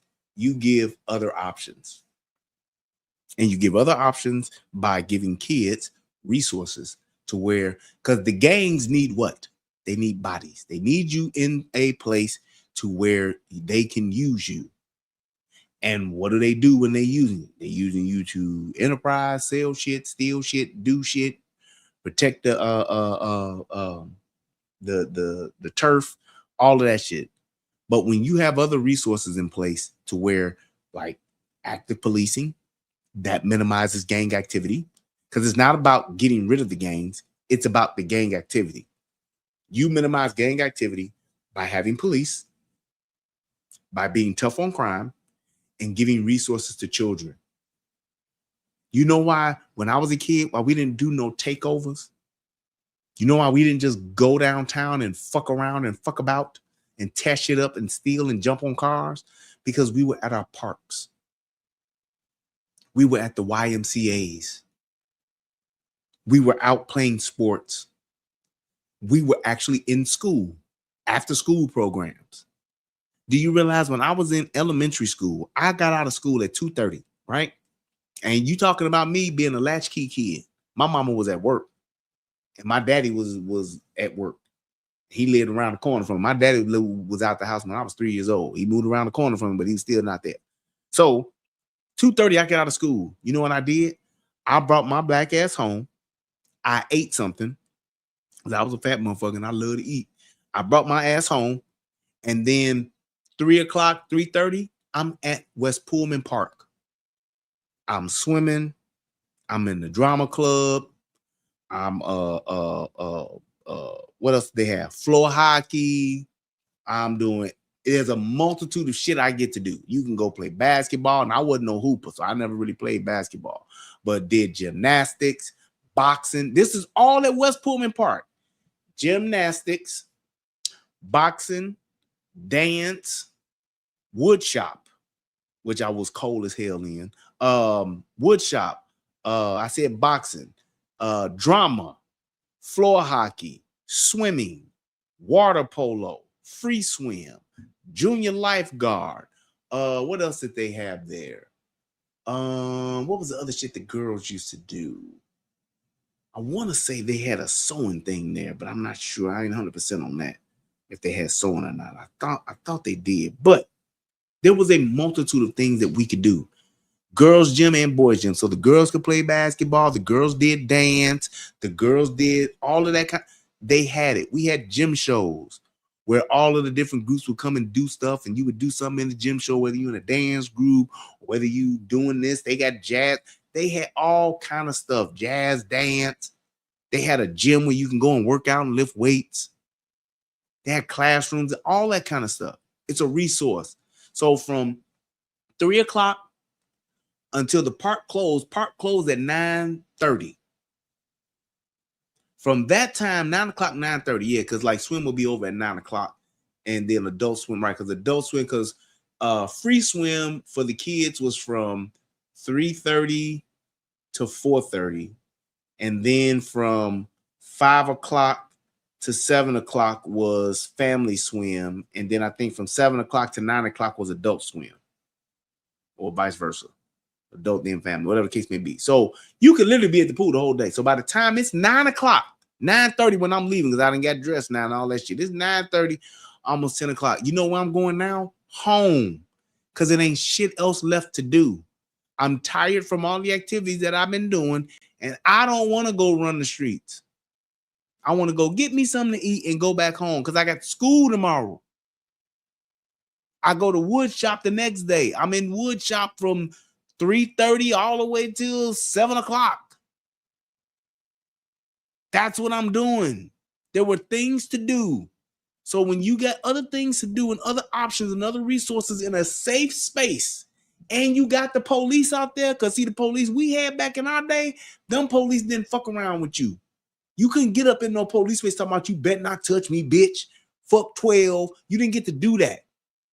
Grumpy and Smiley would ride around and be like, hey, man, we about to ride around in this block. By the time we come back around here, your ass better not be on this corner. Because they knew you don't hang out on the corner. You don't have no kids hanging out on the corner. Y'all better be on somebody's porch. 9 o'clock, nigga, please. Be fucking around hanging out on the corner? No, sir. Not in West Pullman. Not with Smiley and Grumpy. Not with Maniac. See, my cop, that's my police officer's name. Wasn't no officer friendly. We had a cop named Maniac, nigga.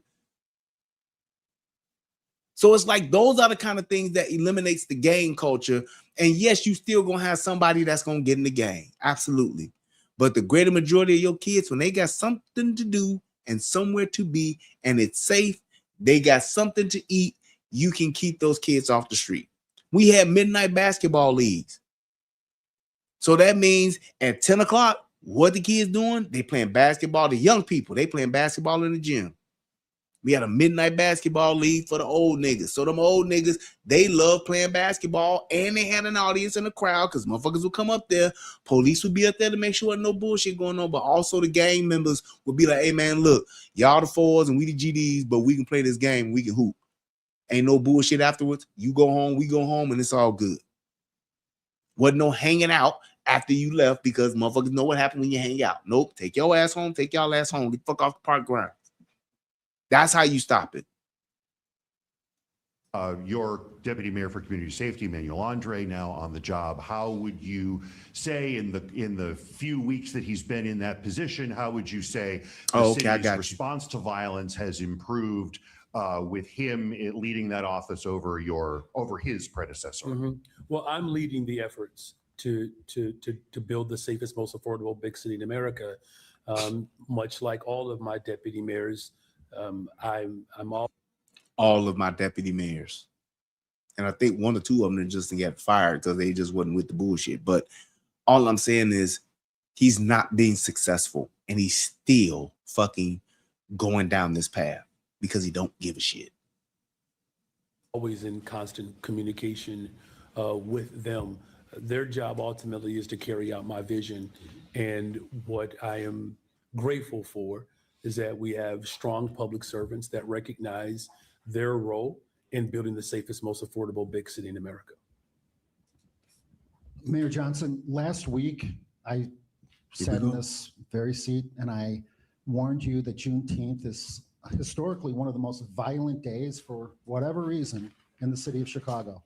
You dismissed that. I asked you if Donald Trump, the president. And look, I'm going to say this about the Epstein thing and then I'm done with it. Mr. Breadman made a great point, and I'm going to agree with you. I believe that they all are. They all know that the fuck shit that done went on, that everybody done did something with it. And if it's not them specifically, it's somebody that they know that they are friends with and that they are protected. So at the end of the day, what can you do with that? Nothing. You can't do anything about that. Unless you're going to get rid of Congress and get rid of the Senate, put term limits and shit like that in place, you can forget it, dude. There's always going to be injustice on that level of government because y'all let these motherfuckers sit in office for forever. And if you not push, and I'm saying Democrat and Republican alike, if y'all ain't pushing for term limits, if y'all ain't doing that shit, it's going to continue to stay the same. Because if I'm going to be a fucking senator or I'm going to be a fucking House rep for fucking 35, 40 years, I'm definitely going to do some illegal shit and some incriminating shit. And if we all in it together, nobody will ever know. And by the time they do find out, they won't be able to do a goddamn thing about it. That's why it's the way that it is now. Depending on who in office is the way the wind blows. And ain't nobody, and I mean nobody, gonna lock their own self up. That ain't happening. So I'm just saying that's just what this shit is with this Epstein shit. And that's why, even though it makes sense from a moral standpoint to figure that shit out, you can't get shit done from a criminal aspect or a prosecution aspect because there's too many fucking hands in the cookie jar on this shit. It's not gonna ever happen. Unless you get rid of motherfucking all of Congress and all the motherfucking Senate, that's the only way you could ever get some headway with this shit. Other than that, it's a wrap, bro. And this is why we need term limits so bad. Sorry. In the United States, if you would reach out to him for some kind of help or assistance, you dismissed that. You said that you're the mayor, right? Mm-hmm. You said that Donald Trump was a massive failure or something to that effect. And now we have seen the results. 40 plus people shot, a dozen plus people murdered in the city of Chicago on Juneteenth, the weekend with the Obama Library and all the other wonderful things happening. Mm-hmm. And the people of Chicago, the real people, are asking me if you are aware, if you're even paying attention, if you're the massive failure, perhaps you're the massive failure in this equation and not the president, who, by the way, William, is that the question? Thank you for your question. So he called this motherfucker a massive failure. Not just a failure, but a massive failure. He says, here in Houston, we had that back in the day too. Us teens was back there getting some booty too, especially at nighttime. I don't know about all that, man. I'm just saying. He said, man, I missed that Chicago. Dave, you know what I'm talking about, don't you? There you go. That's real because these recreation centers and parks are either severely underfunded or mismanaged, bro. And all I'm saying is that's the truth. We talking about what worked. I'm talking about somebody who lived through it. That's all I'm saying. My mother was a single mother out working every day, and I had somewhere to be that was safe. My father was a Chicago police officer, so he was working and he was making his money to take care of his child support obligations and his living his life too. And at the end of the day, I had somewhere safe to be. And our park was safe. Our school was safe. So from the time of in the morning, from when the school opened up at 8 o'clock in the morning, we started school at like 8:55 or 9 o'clock. From that time of 8:30, because I was even a patrol boy. So even that time from 8:30 in the morning until 9 or after 9 o'clock at night, there was a safe space for me to be at if I wasn't at home. I ain't even talking about the integrity on our block. I ain't even talking about how safe our block was. I'm just saying if I did not want to be on my block, I had two places that I could actually be that were safe. And not to mention the YMCA as well, but that was a little far from us. But it was still someplace safe that we could be and go to. How many of those are around now? Why did we divest from that? Why did they fire all of the Chicago Park District workers? Why did they close all of the Chicago Park districts? But you can fund $1.2 billion for migrants? Get the fuck out my face, man. I ain't trying to hear that shit. That's all I'm saying. Talking about wraparound services and all this bullshit he talking now, dude. It's nonsense. City of Chicago owns an unbelievable amount of real estate. They could do whatever the fuck they want to do with that property there. And you know what they did with it? Nothing until the migrants came and they opened all that shit up for them. Stop playing with me.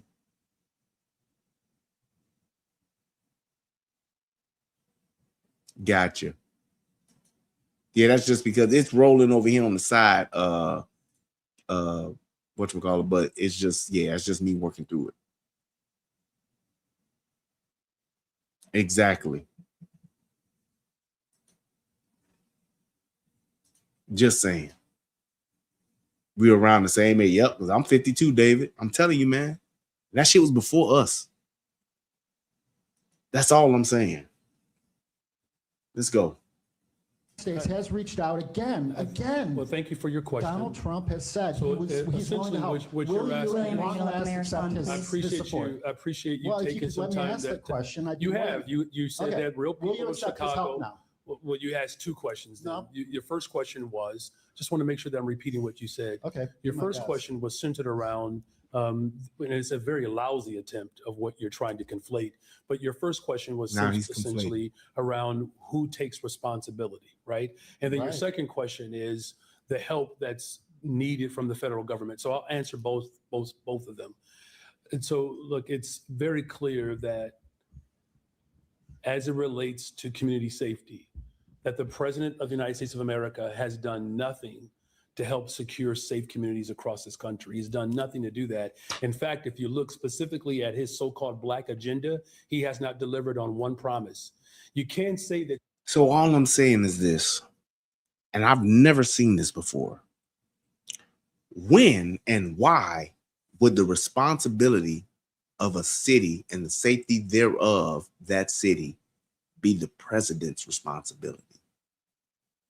Responsibility. Not saying he can't assist, but the responsibility. And then you're going to make it my responsibility, but then you're going to tell me how I got to be responsible for it, as far as me just sending you a bunch of money that you want. That's essentially what his argument is. So you basically going to tell me, well, this is what you need to be doing. You are responsible for the city and the safety thereof, my city.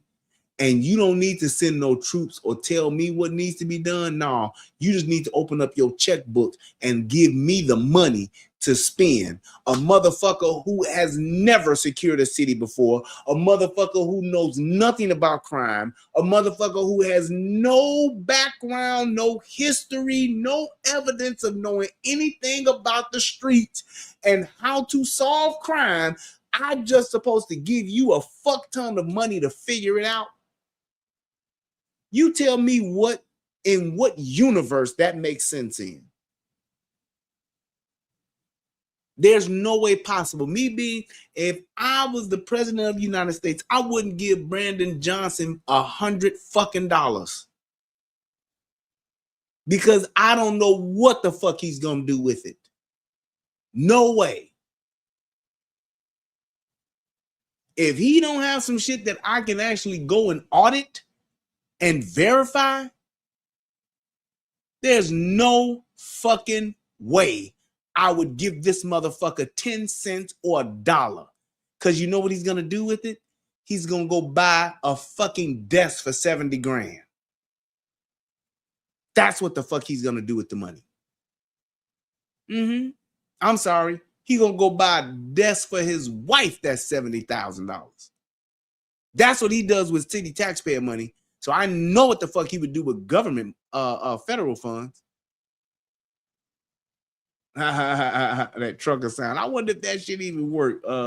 Trucker, see, I'm gonna see if it work real quick. Give me 2 seconds. Let me see what happens. I wonder if y'all can even hear that. Y'all tell me if y'all can hear this, because I don't hear nothing.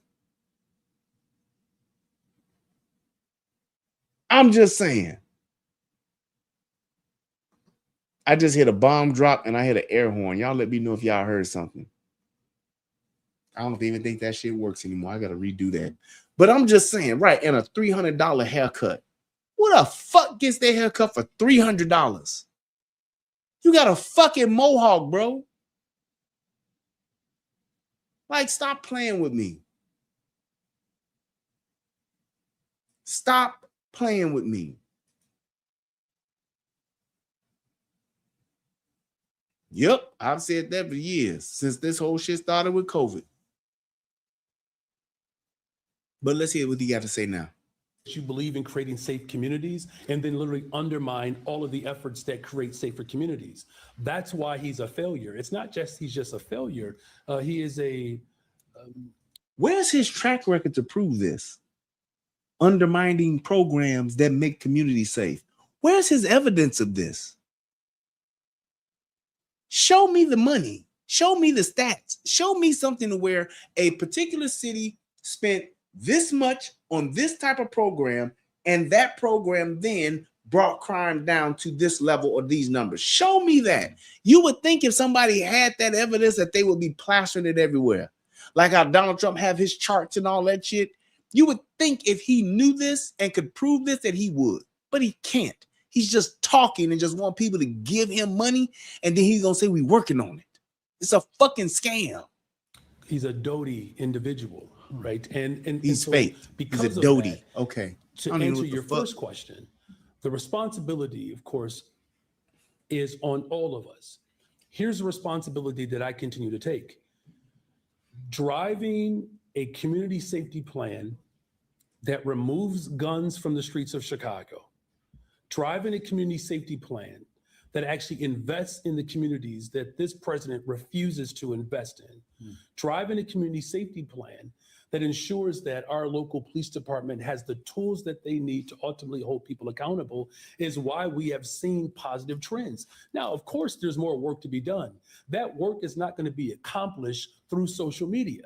The failure of this administration is that he is more interested in tweeting or posting evil and inhumane projections of people and our humanity than he is actually willing to put money into the very communities that he ostensibly offers some degree of care for.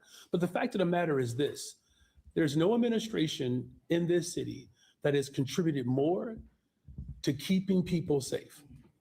Is there more work to be done? Absolutely. Has this president undermined our work? He most certainly has. Again, this is an individual that is more interested in removing voting rights protections. He's more interested. There we go. All I'm saying is this. If he could prove what he's saying, it would mean so much more. He's literally just talking, making shit up, posting evil. What the fuck does that mean?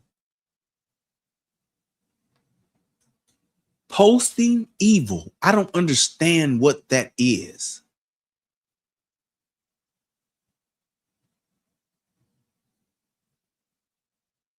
I don't understand what that is. What is posting evil and undermining programs? How can I, as the president, undermine a program you got in your city? And that's the whole thing. He just wants he wants the government to just get, and this, and I'm gonna say this to his point, because it ain't just him.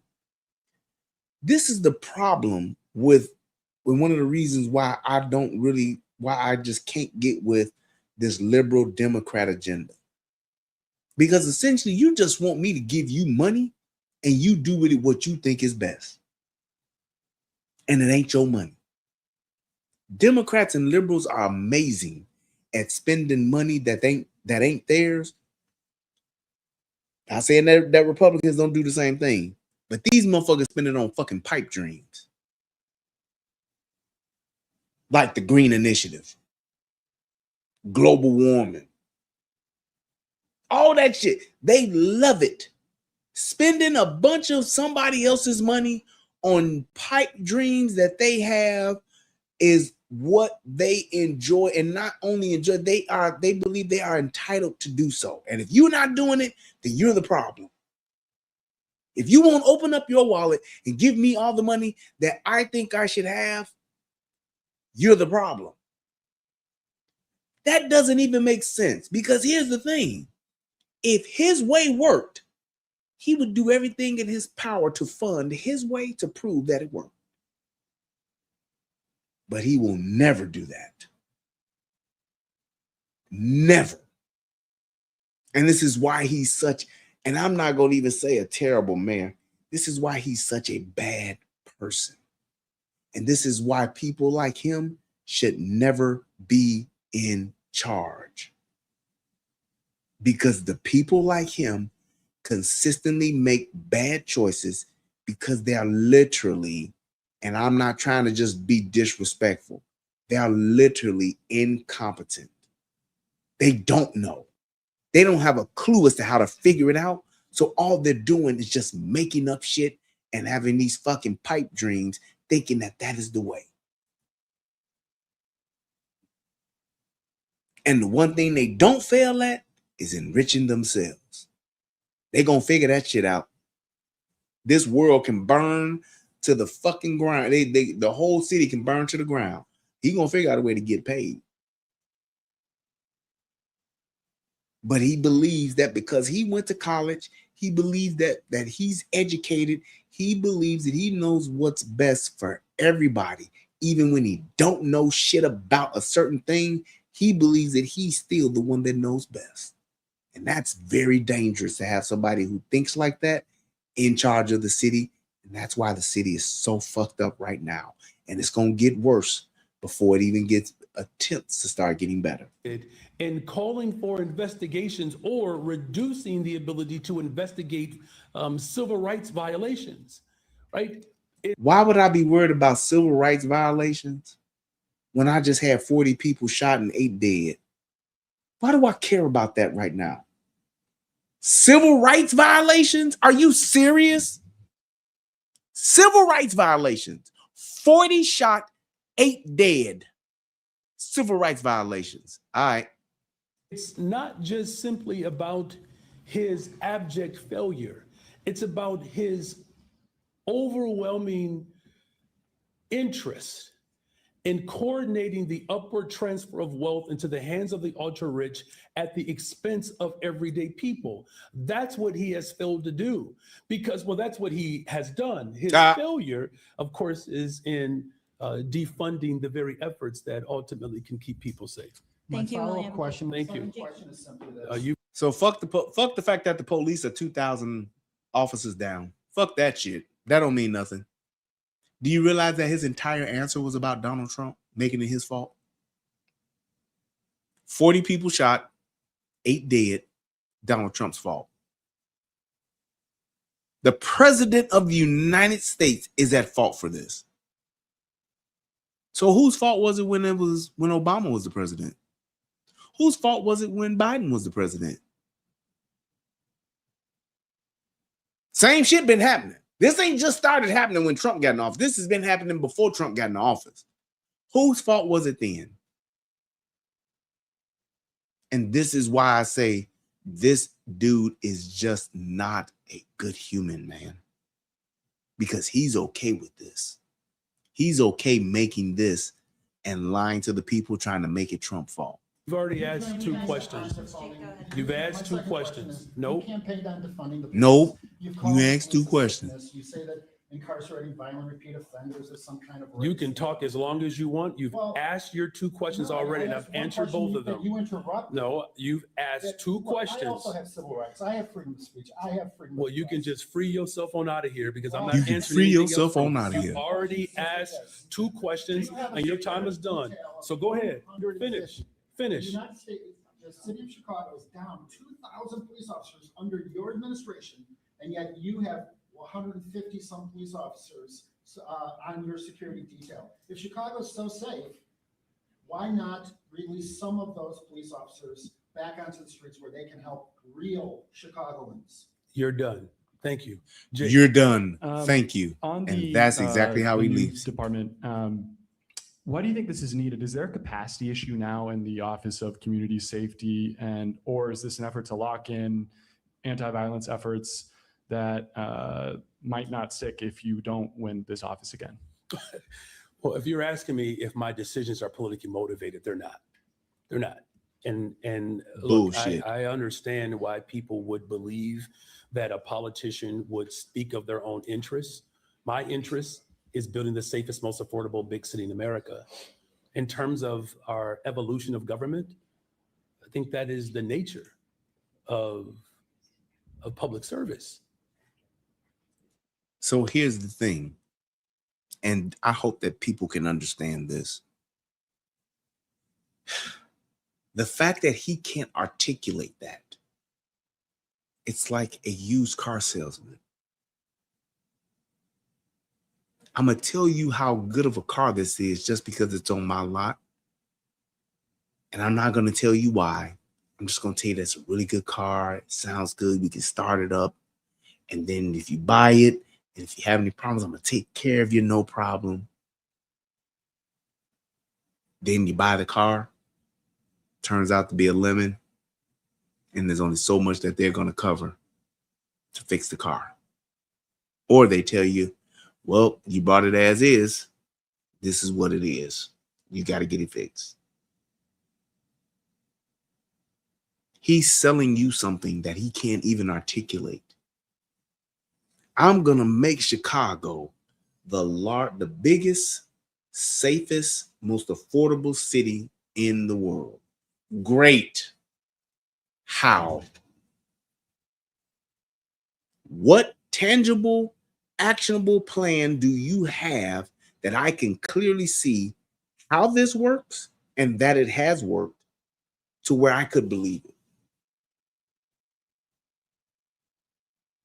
If I tell you I can do something and I can't show you from a precedent from a previous time I've done it, or I can't specifically tell you how I'm going to do it, don't you believe shit I'm saying?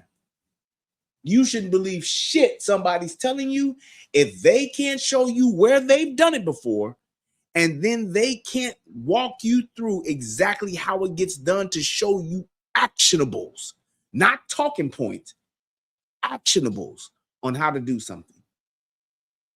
And this is what these motherfucking Democrats do. This is what these liberals do when they just tell you the shit that you want to hear. And I understand that as much as you may want to believe it, you got to be smart enough to say, well, all right, man, I want to believe this. So can you please show me? Not, well, just give me the money and then I'll let you know. No, show me. Where have you done this before? Tell me what's not biggest. Tell me what small city Brandon Johnson has made the safest and most affordable in the country, in the state. He hasn't. He's never done it before. So how would he be able, just by logic, how would this man be able to do this and he's never done it anywhere else before? He can't tell you, hey, I'm pretty much doing what I did over in Alsip. I'm doing the same thing here. Hey, man, that same thing I did over in Harvey, I'm going to do the same thing here, just on a larger scale. I know how this works. I know how to get this done. I just need you all to trust in what I'm doing, and you'll see the results. He's never done it before. Now, all of a sudden, this dude knows how to fucking make the third largest city in the fucking country. He knows how to make it safe and affordable. You tell me how. And this is the problem. This is the problem with us, because we believe that bull. Well, no, y'all believe that bullshit. The answers that I have can only be strengthened when other people are invited into the process to actually come up with solutions from a more collective response. Look, he said come up with it, so he don't even have the shit together. Y'all heard that, right? He don't even have the shit together. He don't even have it figured out. He's telling you, I gotta still get other people involved to figure it out. To actually come up with solutions from a more collective response. The answers that I have can only be strengthened when other people are invited into the process to actually come up with solutions from a more collective response. So he don't even know if his answer is going to work. He don't have any proof of his answer working. He said, I just want to give y'all my answer so everybody else can figure out how this actually is going to work. Absolutely not, Jesse Huff. This dude will not get reelected. He's done. He's done just like Lori Lightfoot was done. The thing is going to be who the next person is that gets in there. Shout out to my man, William Washington. Thank you, man. I appreciate that, brother. That super chat donation. Thank you, sir. Much appreciated. So that's letting you know the level of incompetence that this man has. He don't even know if the shit he's suggesting is working. He's leaning for other people to figure his shit out. Look, do I believe that we have done some incredible work through our collaborative efforts? Absolutely. Is that work complete? It's not. Right. And your office has made several efforts, or in the city council recently, on VGTs. I'm curious why you have been generally supportive of sweepstakes gambling machines. Those are already existent. They don't have much oversight. They're especially in Black and Latino neighborhoods and pulling money out of them. Why not oppose those? Well, look, the concerns that we have raised around VGTs are legitimate, right? And having a hearing, which I believe is going to take place tomorrow, if I'm not mistaken, that's necessary. I mean, look, there is certain activity that I don't necessarily engage in. I don't drink, right? And I do know that through liquor tax, we actually generate revenue. This idea that certain activity requires special judgment because of what it does, I try not to walk in any level of condemnation. So just because there's something that I may not particularly engage in doesn't mean that that my particular standard should be the utilizing force to determine whether or not a particular form of gambling or anything else should be permitted. Yeah, but you all have opposed VGTs and not opposed sweepstakes gambling. Well, because what I've said was there's some legitimate concerns there, right? Particularly for workers, how would it impact the casino? Like all of those things have to be brought into consideration. In fact, if I'm not. Yeah. All right, we're going to go ahead and move on. I got one more thing that I want to play for y'all. Give me 1 second. And then we should be able to wrap this up. But I just wanted to make sure, man, that I was able to just show how much of just ignorance that this man has. He literally don't know. States if he don't know shit. And it's like that to me is so problematic that you have somebody who is in that type of position that don't know what the hell they're doing. And it's like people are okay with that, and y'all have voted that in. And all I'm saying is, not even to his point, but why would y'all vote for somebody who literally the end of slavery don't have the experience? And not saying experience, because how many people, and just so I can make sure I'm articulating myself properly, not saying that you got to have experience as a mayor. Not to say that you have to have experience as a senator or as a representative, whatever the case may be. I'm not saying that. I'm just saying when you're talking about politics, you're talking about the governing and the distribution of power and resources. Why would you not have somebody who has some type of business acumen to do that, as opposed to somebody who is literally in an environment and have been in a career where that is not a part of what it is they do? A teacher doesn't have business acumen. A teacher does not have resource allocation and management skills. They literally teach. They take a certain piece of curriculum out of a book or out of whatever it is that they're using as a resource to teach, and they educate and impart that information into another group, into the group. That's it. That's all I'm saying. All right, this last thing here is I just want to give you a taste of what Stephen A had to say about this, because I thought it was pretty good. So I'm gonna play that for you in 1 second. Is this it? Nope. Dang it. There we go. All right, here we go. In the United States. That's what Juneteenth is. Juneteenth, June 19th.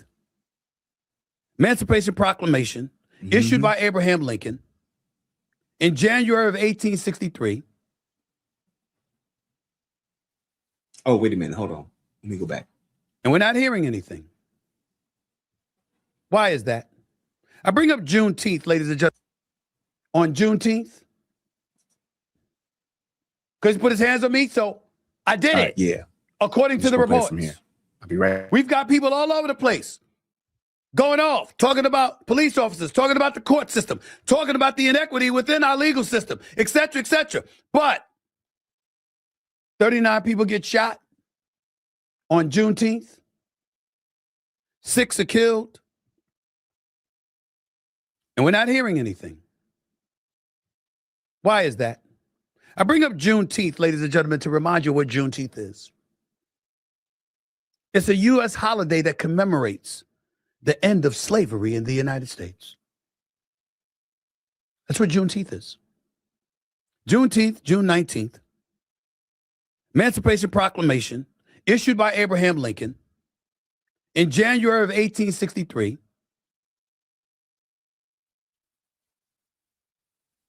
This is what we're talking about.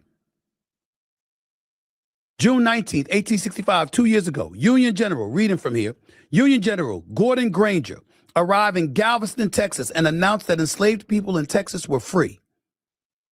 This date is what became known as Juneteenth. You know how, as black folks, we sit up there and we talk about it's Malcolm X Boulevard, it's Martin Luther King Boulevard, and that's usually where violence takes place? That's what they're saying about Juneteenth right now. 39 people shot. 6 killed. And what are we saying? You got more people arguing about Carmelo Anthony than this. And I'm not getting into, oh, you know what? It's black on black. Wait a minute. White people kill white people. Hispanics kill Hispanics. The people you live with, the people you live amongst, the people you live around, that's where violence usually take place amongst one another. I know that. I don't care about that. I care about us, our community right now, as it pertains to this subject. What we gonna do, peoples? I'm talking to black people. What we gonna do? Barack Obama had his presidential center opened this past Friday. We all celebrating it. And we got nothing to say about 39 black folks, 39 people rather getting shot, 6 fatally. How about this? Let me read some numbers to you because I think it's important. It's only right. Chicago, in the year 2024, recorded 580 homicides in that 1 year alone, with black residents accounting for roughly 3/4 to 4/5 of the victims. The ratio, mind you, this is during 2024 when they are juking the stats. This is what was reported because it was damn near almost double that. But this is just them juking the stats on the certain shit that they're reporting. So let's just go with this. And let's just say that's what it is.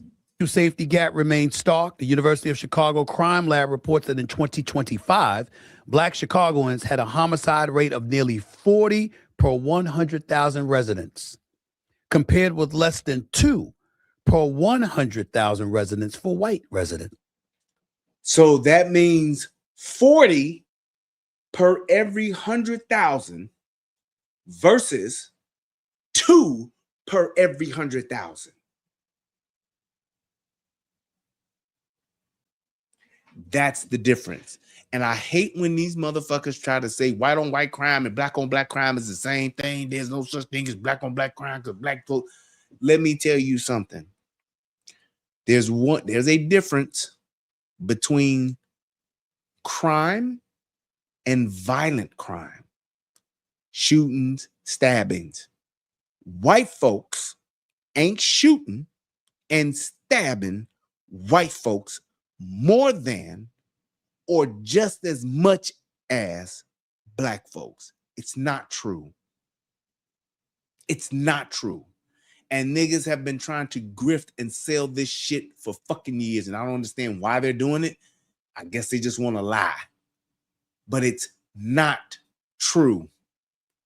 How do I know? because you're going to ask me that. Great question. And all I'm asking for y'all is to do this, and I've been saying this for years.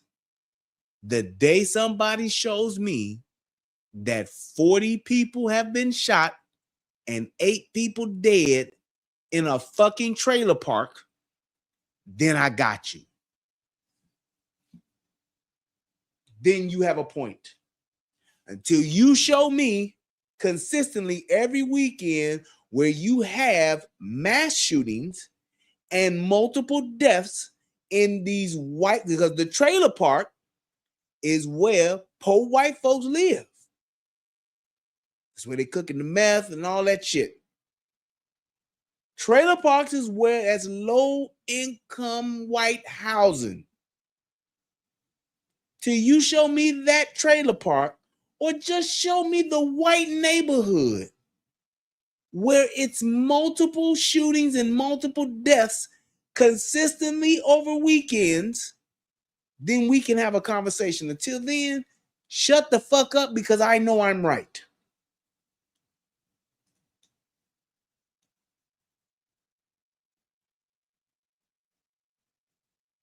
That's all I'm saying, King Jen.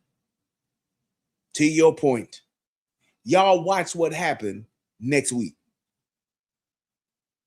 Mark my words that I'm going to be right back doing a show the week after the 4th of July weekend, talking about how many niggas done got shot, how many niggas done got killed in Chicago. I promise you that shit's about to happen. Because the shit that motherfuckers don't want to talk about, don't want to say, these 40 motherfuckers that didn't get shot, these 40 motherfuckers now have beef. These 8 motherfuckers that didn't get killed, these 8 motherfuckers' loved ones, they got beef. And the beef is about to cook this weekend and next weekend. I'm just saying, watch what these niggas do. And watch me be right back here after the holiday talking about how many niggas then got shot, how many niggas then got killed. That's all I'm saying. And ain't nobody talking about this shit. That means black residents were more than 20 times more likely to be homicide victims. Chicago Public Schools directs additional resources to high poverty neighborhoods with operational spending ranging from roughly $19,000 to $22,000 per student. Yet the city continues to lose hundreds of black lives to violence each year. Even after total homicides fell to 416 in the year 2025 from the 580 in 2024, black residents still accounted for the overwhelming majority of victims. Where's the noise about that? Right. Not politics.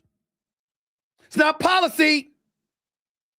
I'm a black man concerned about black people because we make up 13% of the population.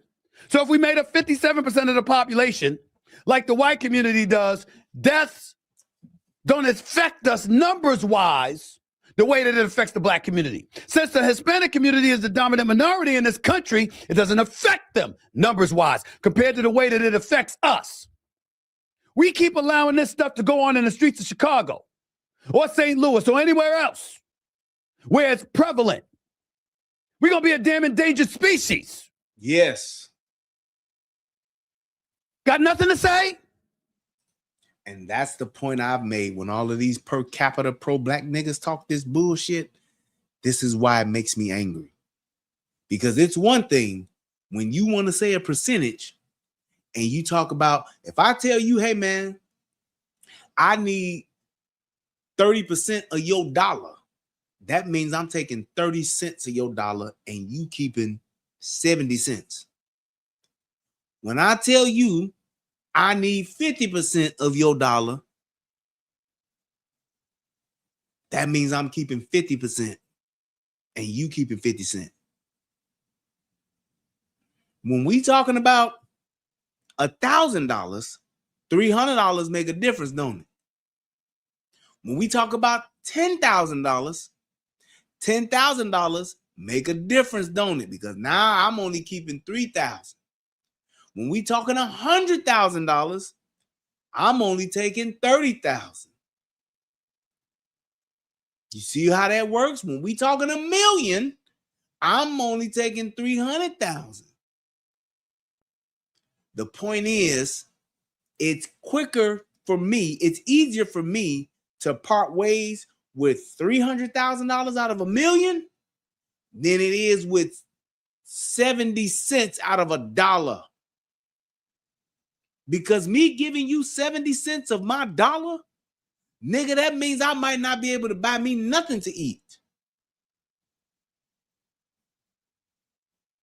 Percentages matter, especially when you're going up and you're going down, and how much resource you have.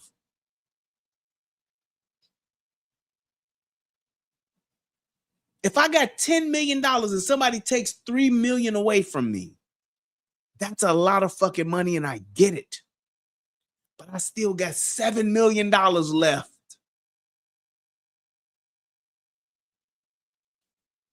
So when you're talking about a population of 13%, half of that, more than half of that being women, you're talking about 6% of that being men. And you're talking about taking how much of those lives away? That's why he said what he said about we becoming an endangered species, because it's black men that's suffering this shit the most.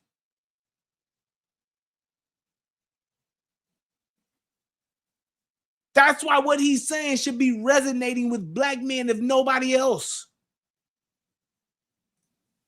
I'm very sorry about Carmelo Anthony.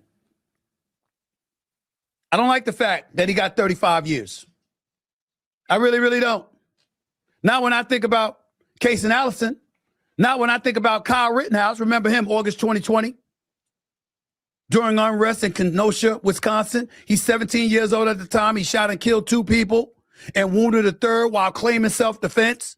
And then in November of 2021, a jury acquitted him on all charges, including homicide and reckless endangerment, finding he acted in self-defense. I don't like that discrepancy.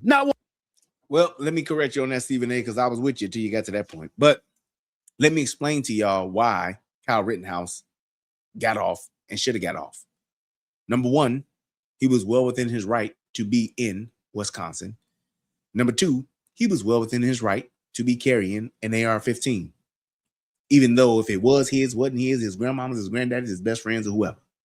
He was well within his rights to do that. What people fail to realize with that shit is that he was being chased by people who had a gun, and one who had a fucking skateboard using it as a weapon trying to hit him. He was already retreating. And here's the thing. He got off and he shot and killed white people. Why do niggas give a fuck to this day about Kyle Rittenhouse? I have no idea. He was retreating and fleeing away from someone who was chasing him with a Glock, a handgun. And the other guy had a fucking skateboard, and the other guy was going fisticuffs. He had like some kind of bag or some shit. So you talking about a boy, a young man who's being chased by 3 people. 2 of them holding weapons that can cause death or great bodily harm.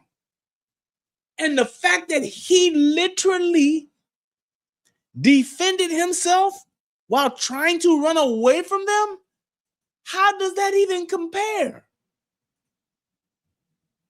And they were white. And he got acquitted.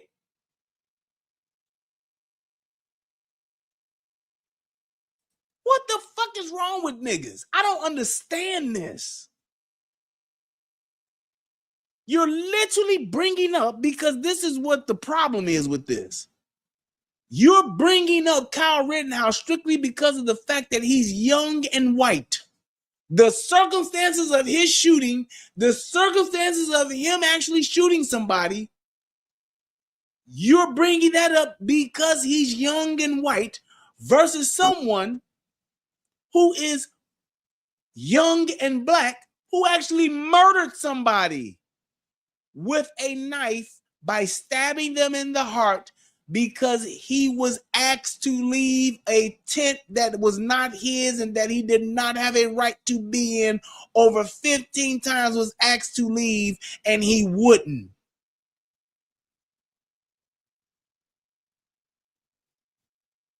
How do those two compare? I have no clue. Why even reference that? I have no idea. Same thing when they try to bring up Trayvon Martin. The young man was literally hitting what's his name? George Zimmerman, to the point to where he was getting his head was hitting the concrete. And you can clearly see the bruises on him and his head, on his face and head. What are we talking about here? Austin Metcalf literally was pushed him once to get out of the tent. Not pushed him to fight him, but was pushing him, telling him to get out of here, to leave our area. I don't know why we do that, but it's a bad argument. One bit. That's why I mentioned it. Don't like the Trayvon Martin thing. I still remember that from 2012. Sanford, Florida.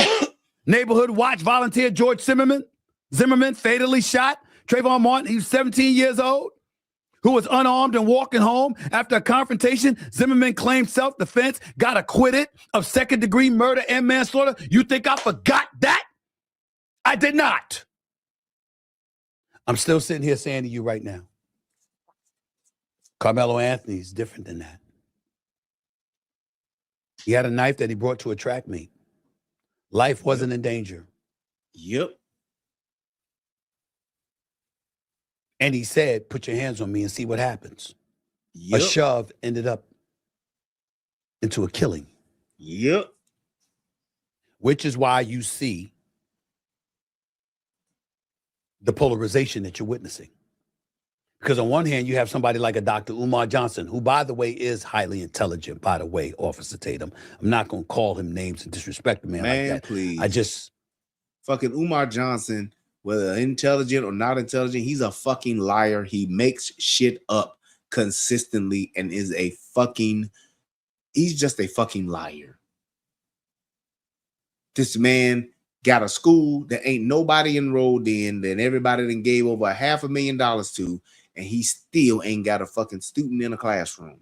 He's a fucking liar and a fucking scam artist. Plain and simple.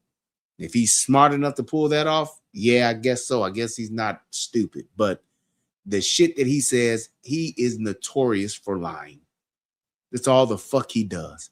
He was the one that says Austin Metcalf fell onto Trayvon's knife, while 20 other motherfuckers said no. I mean, not Trayvon, but Carmelo Anthony stabbed him. How the fuck do I fall on somebody's knife and you call that a stab? No, that's not how that works. A stab means that I stabbed you.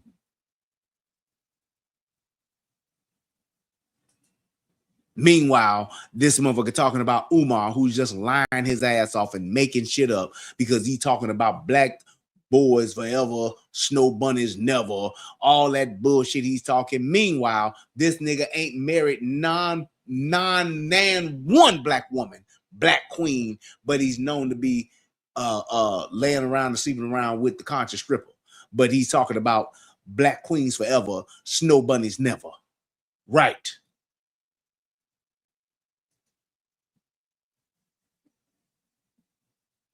Right. The nigga who's trying to tell me to marry the black queen ain't got one himself. Ain't had one himself. This motherfucker ain't even smart enough to get married again, did divorce and say, hey, at least I tried. He ain't even done that. He's just walking right here talking about black queens forever, snow bunnies never. Meanwhile, he's fucking hoes. Man, what the fuck ever. I ain't got time for this shit. Don't understand why he's going this route. But it is fair to show what he had to say in both of these videos and Officer Tatum's response to both of these videos. Play that for us, please. There we go. I'm going to leave that there because that's a whole nother conversation. But no, I want y'all to see his lie. Listen to this lie. I want you to see how white supremacy operates behind the scenes. You can't challenge the grand jury, Loon, because you don't even know who they are. Right. So the people who decided this 17-year-old would be charged with murder are complete secrets. And you and I both know they all white. Are you with me? So first, deal with the grand jury. They all secrets, but you and I both know that they white. Did I not just say that this nigga's a fucking liar, dude? Why would you say that? They are all secrets, and we don't know who these people are, but we do know that they all white. He hadn't even been running his mouth 30 seconds, and that's what this nigga says. He makes shit up and lies. He's a fucking scam artist. Him being charged with murder was a crime in and of itself. So what do you say about the Let me event? give you one more. You're moving too fast. Go ahead. Hold on. In Texas, if you're 17, you're automatically tried as an adult. Grand jury had no control over that. Are you with me? Yes. He was 17. He's automatically tried as an adult, but he doesn't automatically have to be indicted with murder. That could have been aggravated, right? Manslaughter. Right. There's a whole list of crimes that could have went with So him. you're saying he should have been charged, just not with Time out. Yeah, I'm just saying, niggas love to lie. That's the best way that I can say this. Niggas love to lie. Because the thing is this. It's not like I just sit and pick a charge. Charges ain't just made up, like, unless it, well, I know, let me be correct. The only made up charge where a motherfucker can just make some shit up and your ass be guilty is a fucking RICO. A RICO, in my opinion, is probably the worst charge ever. It is truly a unjust charge. I don't know how the fuck they have established the RICO Act and all that shit, but a RICO charge is bullshit. That's just some hearsay. But for this motherfucker to just be able to say a charge is just made up, that's not how that works. There are certain aspects of a crime that indicate what the charge or the appropriate charge should be. Based on the evidence of the crime, those things are what determines the level of a charge and what it is. It's not just somebody makes it up and says, I'm going to charge them with this. They have to actually, in a grand jury, explain why they are doing that and what that charge entails and how they made that charge to be the appropriate one that they are seeking the grand jury to indict them. Just saying. I'm just saying. They ain't like they just got a fucking pinwheel that they spin and throw darts and say, yep, there it is. It's that one. That's not how that works. And I'm just saying like this, man. We have got to get to the point, if you're talking about just how to wrap this up and just come up with, hey, man, how do we fix this? How do we get better? We have got to stop with the lies, and we have got to stop not listening and not accepting truth tellers. Those of us that are telling the truth, man, if we don't open up our ears and or incline our ears to these people that are telling the truth, then where are we? That means we can be misled and can be led astray for anything. It has to stop. We have got to be able to acknowledge and accept the truth, no matter how hard or difficult it may be. We've got to get to a point to where we can accept the truth. If we can't accept the truth, then there's no way for us to move forward in the right direction. That means we will be forever doomed to move in the wrong direction, and we will forever keep repeating those generational curses, and these things will continue to happen, and we will be damned. That's all I'm saying. The statement of the truth shall set you free. Don't mean that the truth won't hurt your feelings. It don't mean that the truth won't offend you. It don't mean that the truth won't bother you, and it don't mean that you will like the truth. The truth is just that. It's the truth. It ain't meant to make you feel no kind of way.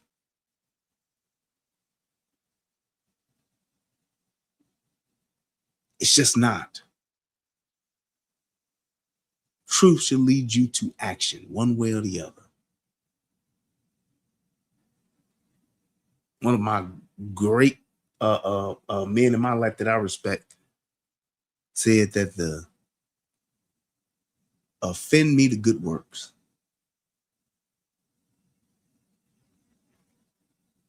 Offend me to good works. That's good stuff. And we should all be in a position, or want to be in a position, to where we can be, even in being offended, moved to good works.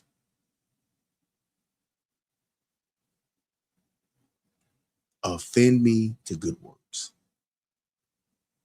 Because if you can't be moved to good works based on the truth,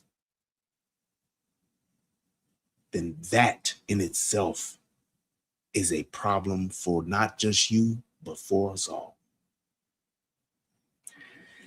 I want to say thank you to everybody that came by and supported the show. Thank you guys for clicking the like button. Thank you guys for all of the super chats. I appreciate each and every last one of them. You guys continue to just amaze me with just your support after all of these years. I really do appreciate that. I'm so thankful for the upliftment and the movement in the channels and stuff now. With this YouTube reset, it's been really inspiring and encouraging. So I'm back at it. I hope you all stay at it. And man, till next time, peace, and I'm out. Y'all have a good night. Later.